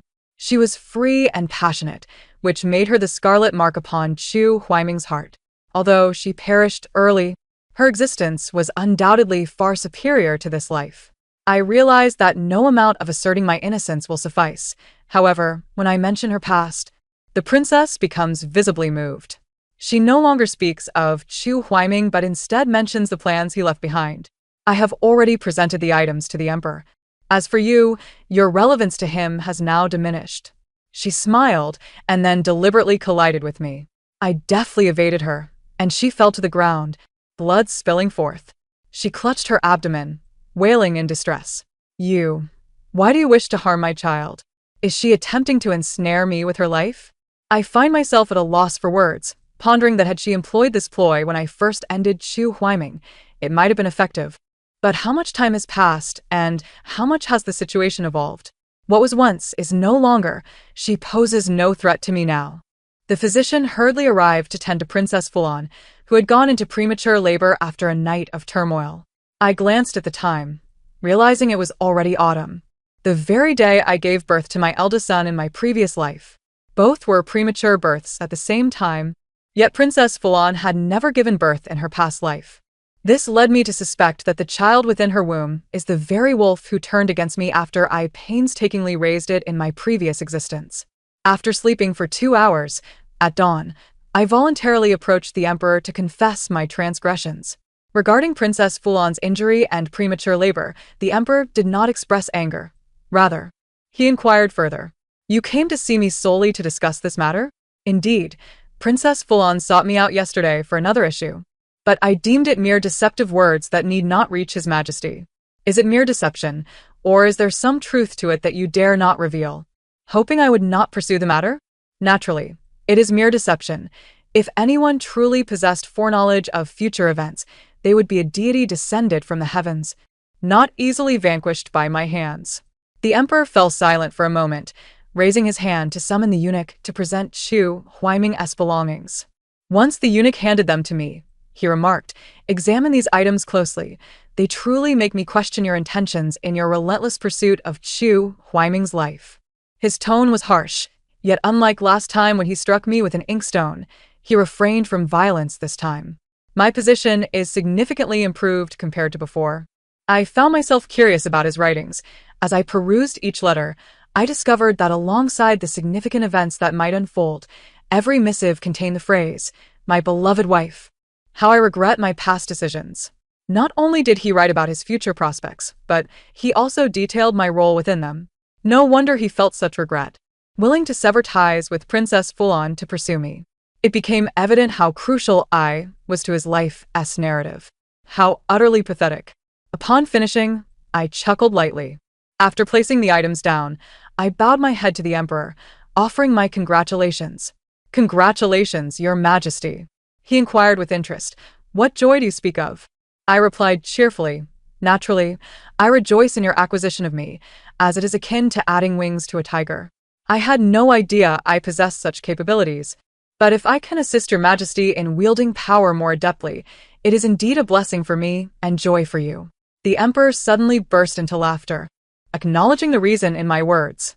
He then inquired about the status of the Crown Prince. I presented the confession I had just drafted the previous night, and upon reviewing it, he nodded in satisfaction, lamenting, "Initially, I intended for you to handle the Crown Prince's affairs through seduction. With your intelligence, you surely recognized his affections for you." Deeply unsettled, I managed a smile and responded, "The Crown Prince is surrounded by beauties, as long as the task is accomplished. The means are inconsequential. Indeed, now that Fulan's child has been born, yours should be due shortly as well. Rest well and attend to the birth before discussing further. The final blow is always the most critical, should the Emperor show leniency, considering familial bonds, and let the Crown Prince go. He will undoubtedly seek retribution once he rises again. For now, I can only acquiesce, as the Crown Prince is already nearly incapacitated by my actions, likely unable to serve the Emperor further." Upon the Emperor's men arriving to take over the Crown Prince's affairs, I found him sprawled on the ground like a lifeless rag doll. The jade beads he once gifted me were stuffed into his mouth, most having been swallowed, rendering him voiceless. As he pulled the beads out, he realized his throat was already damaged. With a final gasp, he assessed me. This woman is truly ruthless. In the days that followed, his commentary on me evolved into, "This person is indeed formidable." Eventually, he no longer dared to speak of me behind my back. Yet, all of this transpired long after the fact. I currently face a multitude of challenges. Merely bringing this child into the world will demand half of my life. Similar to my previous life, where I toiled for the Chu family, I now labor for my own future, still unable to nurture this pregnancy properly. Despite being at a similar stage in gestation, my belly is considerably smaller than Princess Fulan's. I initially feared I would endure the same agonies as in my past life, yet I soon delivered the child. It was a small, red-skinned creature, quite unattractive. A girl, born at term, yet weighing only slightly over 4 pounds. I played with her, inquiring how the Emperor intended to arrange for her. The physician took my pulse and prescribed nourishing medicine while also offering congratulations. His Majesty is considerate of you. A lone mother in the capital, arranging for her to accompany the princess as a companion, with all caretaking responsibilities accounted for. You are about to soar high. It seems that Healing is faring well on the battlefield. Otherwise, the Emperor would not place such importance on our child. Although I have not received news from Healing in this 10th month, the Emperor's attentiveness to my pregnancy confirms his safety. Alas, I pity this child, uncertain if she will grow up safely, or if she will be led astray within the palace. I continue to play with her, expression neutral as I express my gratitude for the Emperor's kindness, explaining that my current condition prevented me from performing the customary courtesies and requesting that he convey my heartfelt sentiments. Soon after, the Emperor sent someone to inquire if I was dissatisfied with his arrangements. I shook my head in denial, merely stating, after 10 months apart, feelings have grown distant, leaving me somewhat bewildered. The Emperor, longing for an opportunity to summon Healing back, now grants me the privilege to call him from the battlefield. The autumn breeze was brisk as we reunited. The month-and-a-half journey would allow me to complete my confinement and enable the Emperor to delegate my responsibilities to others. On the eve of Healing's return to the capital, he finally assigned me a new task. You and General Healing are indeed husband and wife. Take the time to reminisce. He wishes for me to win him over. Spend more time with the child. Father and daughter should bond to nurture their affection. Regrettably, the child born was a daughter, yet this presents an opportunity to conceive a second child.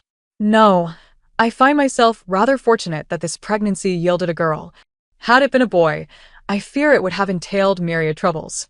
Upon Healing's return from the palace audience, when he was ushered in by the eunuchs. I was engaged in a playful game of tossing my daughter high into the air. His countenance, upon seeing me cradling a child, bore the weight of the world. Our eyes met, and I casually remarked, "You're back?"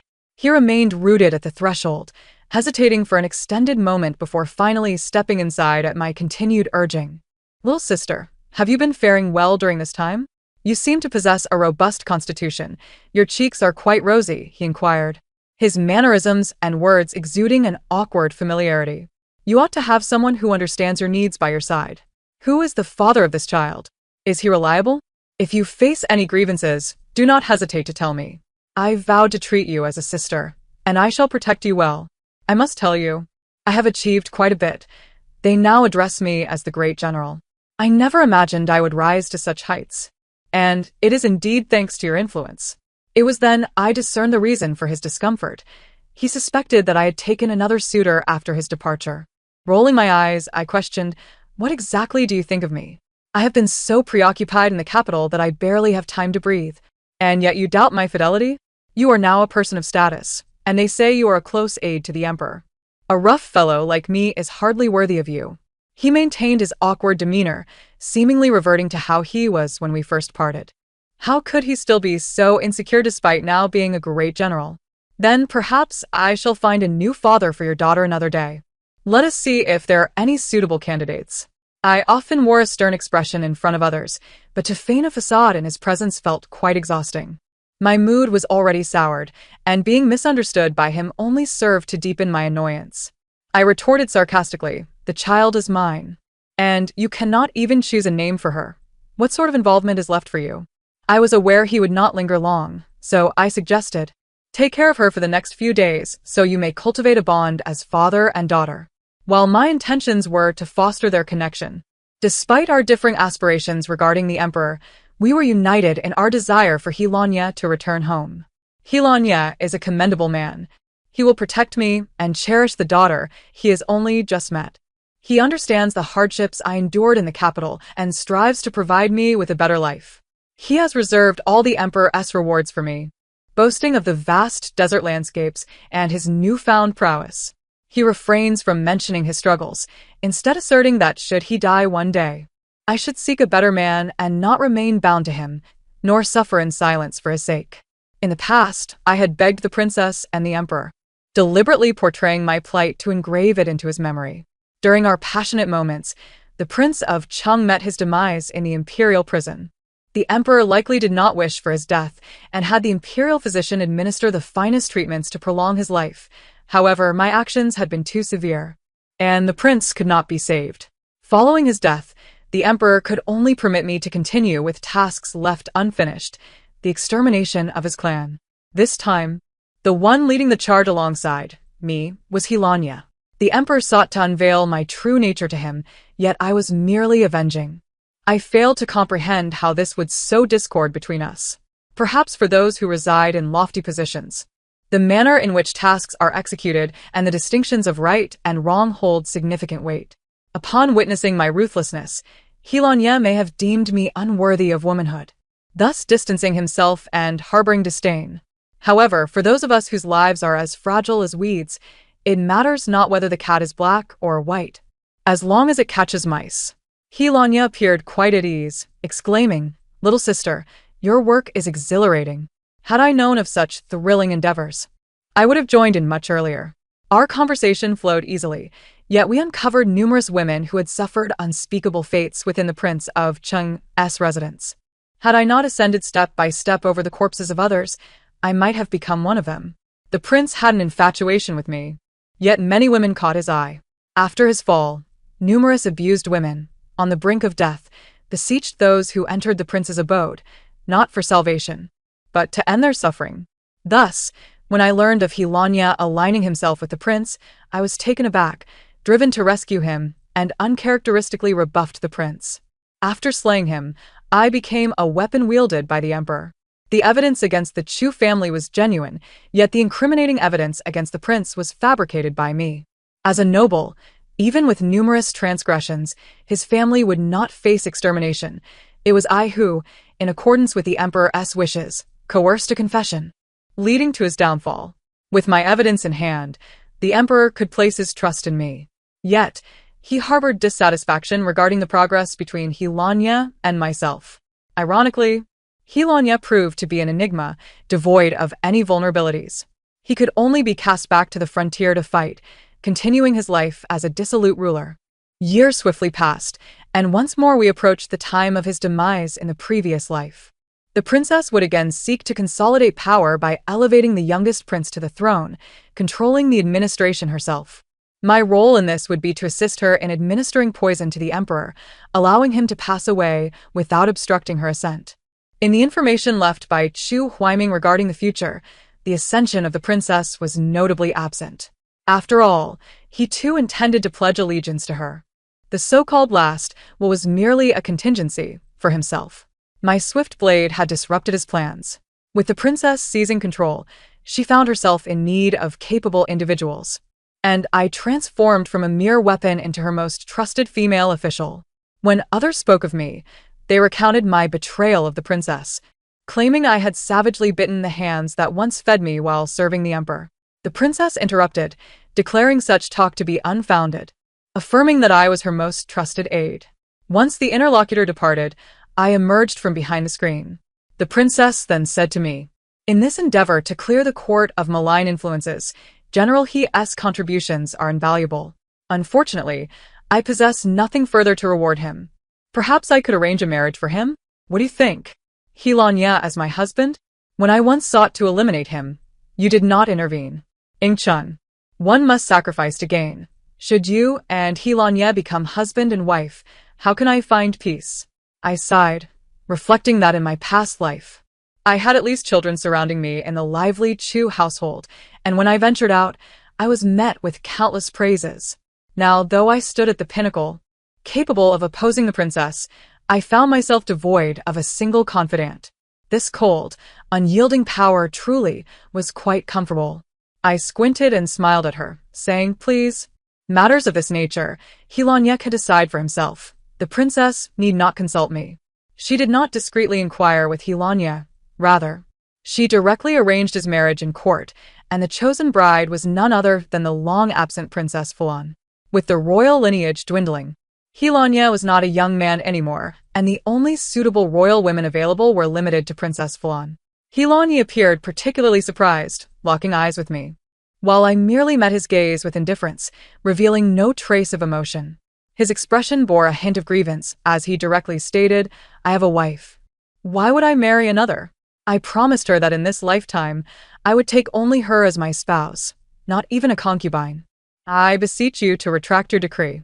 It was the Princess Fulan who had forced me to become Chu Huaiming's concubine in the past. Now, Helanya declared that even if the Princess Fulan offered herself as a concubine, he would refuse. I could hardly believe he had forgotten the humiliation of years gone by. This White Lotus was undoubtedly making such declarations in front of everyone intentionally, wishing to humiliate the Princess Fulan. Truly, he harbored a grudge. His temperament was quite compatible with mine. The princess was momentarily stifled by Helanya's words. Yet she could no longer act as casually as before, disregarding his life as if it were inconsequential. She had to endure. As she had said yesterday, our alliance made it difficult for her to find peace. Helanya and I were perfectly poised to counterbalance her while being acutely aware of the suffering of the common people. Why could we not join hands to advance together and seek the welfare of the populace? Must she sever her own limbs? Nevertheless, I was somewhat surprised by Helanya's steadfastness in supporting me. With the princess ascending to power, I no longer needed to wield a knife. Yet throughout the process of being a weapon, I had grasped considerable power in my hands. Helanya claimed to possess ambition, yet had settled into a mundane routine, spending his days caring for his daughter and clinging to me, lamenting the years of separation. Most of the time, I indulged him and placed my trust in him. After all, the original reason I sought him out was that he was easy to manipulate. Even now, that notion remains. Helanya, I hold the most significant leverage over him. The information I once revealed about the future served as both his ladder to success and his Achilles heel. His initial victories had come too easily. If I so desired, I could fabricate a crime at any moment and strike him down. Yet, he truly treats me well, so well that I would willingly feign a lifetime of affection, so well that I need not utter threats to hurt his feelings. After the humiliation of the Princess Fulan, she approached me once more, but the tides had turned, and I ordered my people to expel her. A child had accompanied her, weaving through the crowd to embrace my leg, calling out sweetly, "Mother."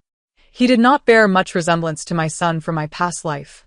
Yet his eyes mirrored those of my child, ambitious, greedy, and perpetually unsatisfied, forever yearning for what did not belong to him. As I drew my sword from its sheath, a flash of white light glimmered, but He Lan Yi restrained me. He whispered urgently in my ear, "The princess is watching closely. Do not give her any leverage." I was acutely aware of the princess's predatory gaze and recognized that the child, who should have been called Chu Shu Han but now bore the surname of the monarch, was half a royal relative. Should I kill him, it would provide the princess with the perfect justification to act against me.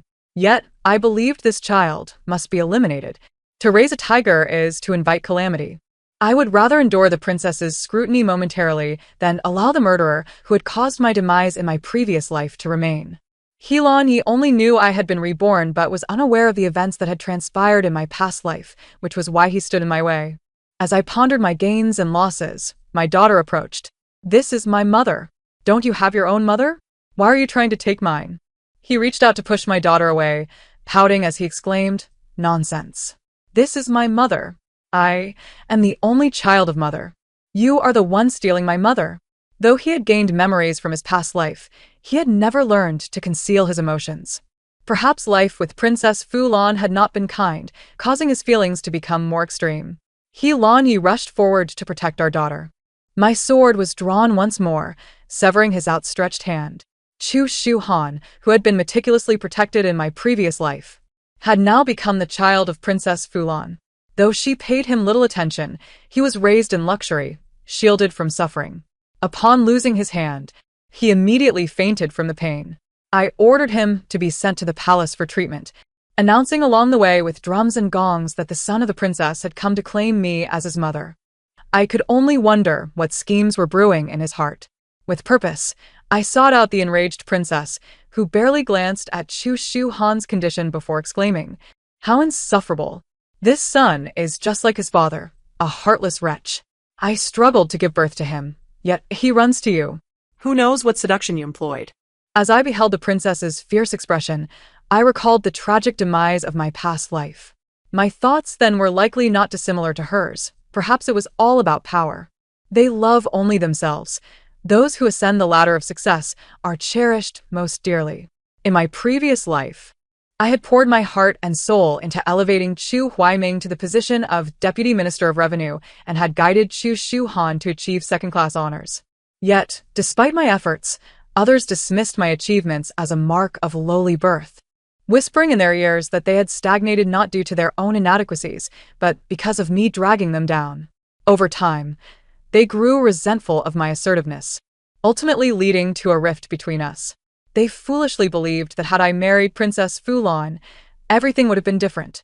Since her last failed scheme against me, Princess Fulan had come to recognize her position and now harbored a fear of me. Upon witnessing my demeanor, cold and indifferent, she found herself at a loss for words. She left in a fit of rage, while Chu Shu Han, having fainted from pain, awoke to call my name.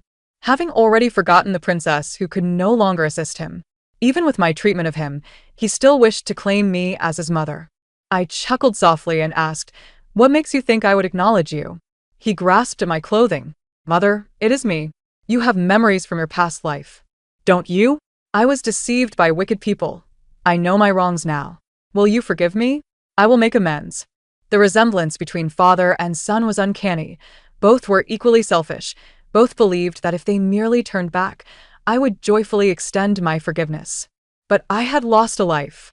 This was a deep-seated enmity. What right did they have to expect my forgiveness? I pried his remaining hand away, my demeanor icy. "You seem unaware of Chu Huaiming's fate. Perhaps you should inquire with your current mother." Chu Huaiming had been executed alongside his entire family. Before his death, He had grown distant from the princess, and after his demise, she had sought vengeance on his behalf, only to fail. The child born after a struggle at the gates of death displayed an unusual demeanor compared to his peers. At that moment, she began to believe my words, harboring a profound hatred for Chu Huaiming, who had led her astray. When Chu Shuhan approached her for answers, she sharply retorted, "What past life? What parental affection? She personally killed Chu Huaiming. She is a madwoman. And you still wish to cling to her? You are pathetic." Chu Huaiming, in disbelief, ran through the rain to confront me. The doorman blocked his path, and he knelt at the entrance, pleading to see me. I ignored him. Soaked by the rain, coupled with a wound infection, he developed a high fever, and in his delirium, he envisioned the tragic end of his past life. His father had departed decisively, even in death, attempting to manipulate him. It was to fulfill his father's desires that he had treated his mother thus and arranged for his marriage to Princess Fulan. Yet, all his efforts resulted only in universal disdain. Not only had he failed to establish a rapport with the princess, but he had also offended her. The news of his mother's death had not been widely publicized. A month later, the princess inquired about her whereabouts. "She succumbed to illness," I replied. She was skeptical and commanded her hidden guards to torture me for 3 days and nights until I divulged the truth. Then she raged, accusing me of killing her strategist, demanding that I be dismembered and fed to the dogs. At that moment, I realized that it was not my lowly birth that had dragged me down. Clearly, the princess had covertly elevated me out of consideration for her own reputation. That old wretch had doomed me. Upon my rebirth, I vowed to protect my mother diligently, relying on her to ascend the ranks. Chu Shuhan, drenched and feverish, had lost his senses, muttering about regret and hurling curses at Chu Huaiming before collapsing at the threshold. The doorman reported, yet I paid him no heed. He was a frail, premature child, recently injured, and the rain had led to an infection of his wound, resulting in his demise. When I learned of this incident, I felt a tinge of surprise.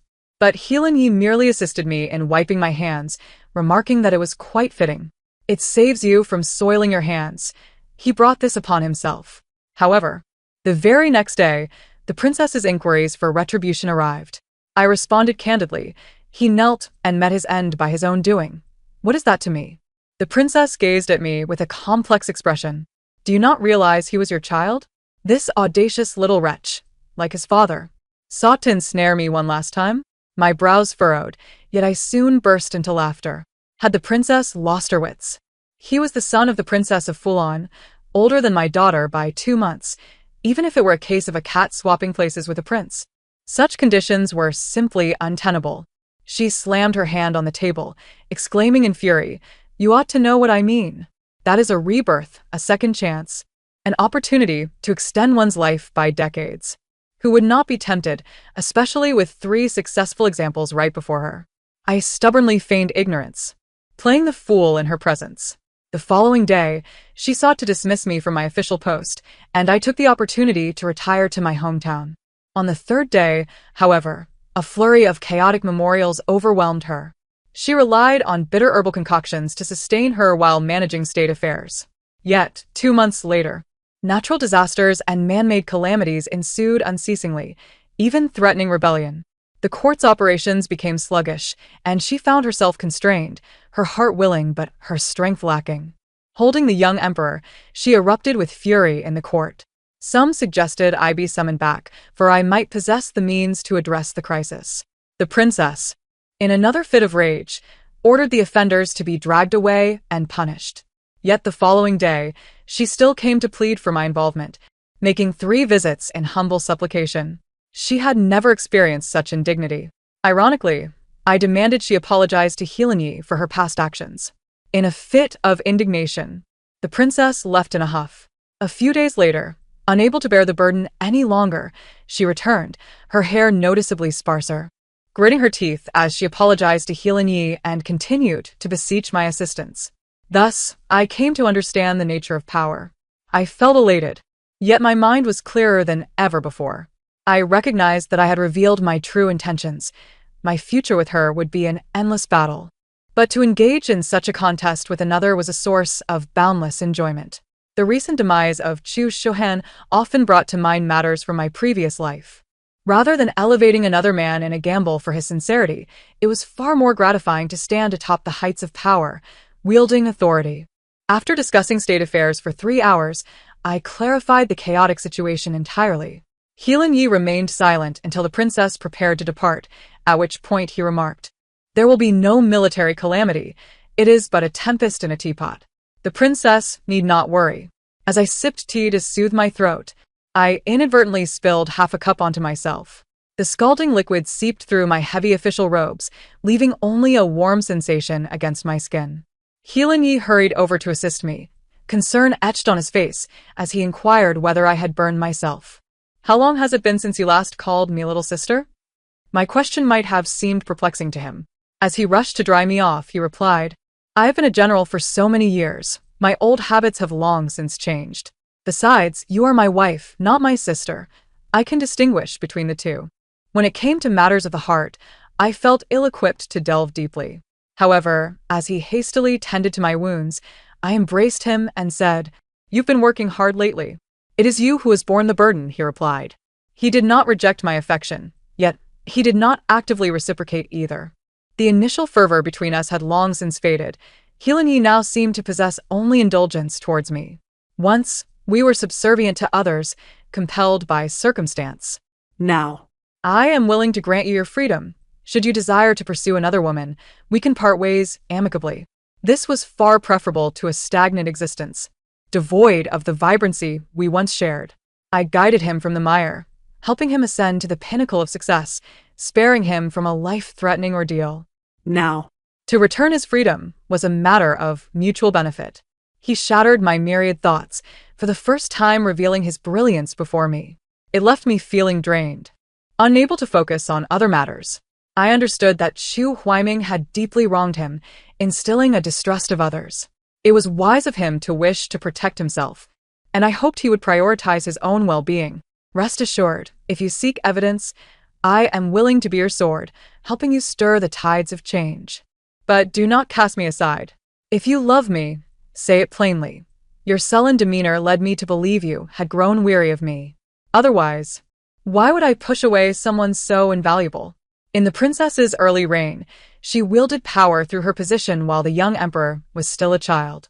However, as he matured, many clamored for her abdication, demanding the return of authority to the young emperor. This was their affair, and I had no intention of meddling. Yet the young emperor, brimming with pride, called for my daughter as hand in marriage during the princess's struggle with excessive power. He approached with an air of condescension, reminiscent of the former emperor and King Cheng. "I shall make her empress. Should you bear no sons, I can select someone from the royal kin to adopt, ensuring your line continues." At over 30 years of age, I was in my prime, invigorated by ambition. In my past life, I had been marked by crow's feet and graying hair. Yet now, under the influence of power, I appeared youthful, feeling more than capable of contending with the princess for 3 or even 5 decades. Thoughts of retirement had never crossed my mind, yet it was certainly not his place to concern himself with such matters. The idea of my daughter becoming empress was even more foreign to me. I forced a smile that did not reach my eyes, refraining from directly offending the young emperor. However, as I bid him farewell, I instructed those accompanying him to convey my regards to the princess, inquiring whether she was already aging and considering a regency, only to produce a fool instead. The princess, alarmed, sent me a letter that very night. "This is the sole heir of the royal bloodline. Heelan Yi must not be allowed to harm him." I had almost forgotten that Heelan Yi came from humble beginnings. Yet even a butcher does not slay indiscriminately. This man was truly jumpy, startled by a mere comment. I dispatched the Grand Tutor to re-educate the princess, urging her not to place undue importance on this scant lineage. Inwardly, I recalled Heelan Ye's words from long ago. Do nobles not possess their own worth? Should the princess be losing her faculties, a thorough cleansing might not be out of the question. Suppressing more radical thoughts, I informed my daughter of the situation, seeking her preference. Dressed in ill-fitting official robes, she studied her oversized cap. With an air of youthful vigor, her features combined the best of both of us. Now taller than me by half a head, she appeared poised and graceful.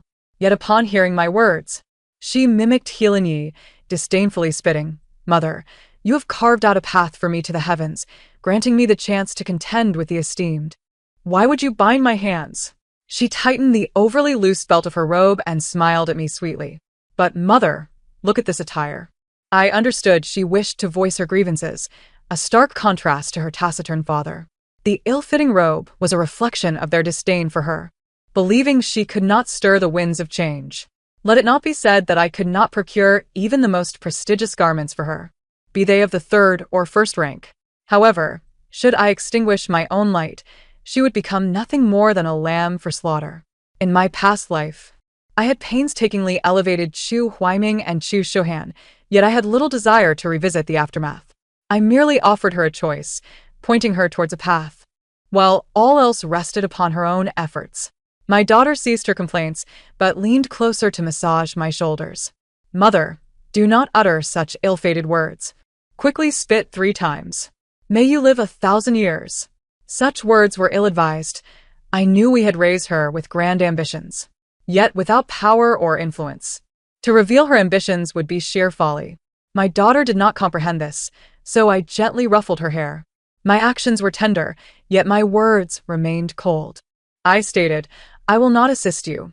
You must forge your own path. My daughter pondered for a long while. In a fleeting moment, she entertained a wicked thought, yearning to ascend to the throne as empress in order to compensate for her humble origins.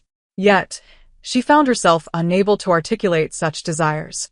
Reluctantly, she relinquished the notion of nurturing 2 lives for an entire year and the notion of taking the young emperor's life into her own hands. Instead, she contemplated seizing control of the court as the Empress Dowager. As she entered the imperial court, she initially believed her motives were rooted in the pursuit of power. However, as she navigated the tumultuous path ahead, she came to grasp the intricacies of all the policies I had implemented, witnessing my oppressive measures against the young emperor, which ultimately served only to harm both him and myself.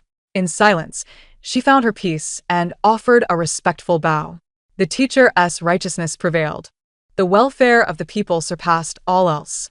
I gently ruffled her hair once more. We, too, are among the multitude. Thus concludes the narrative. Thank you for your attention. And until we meet again in the next tale.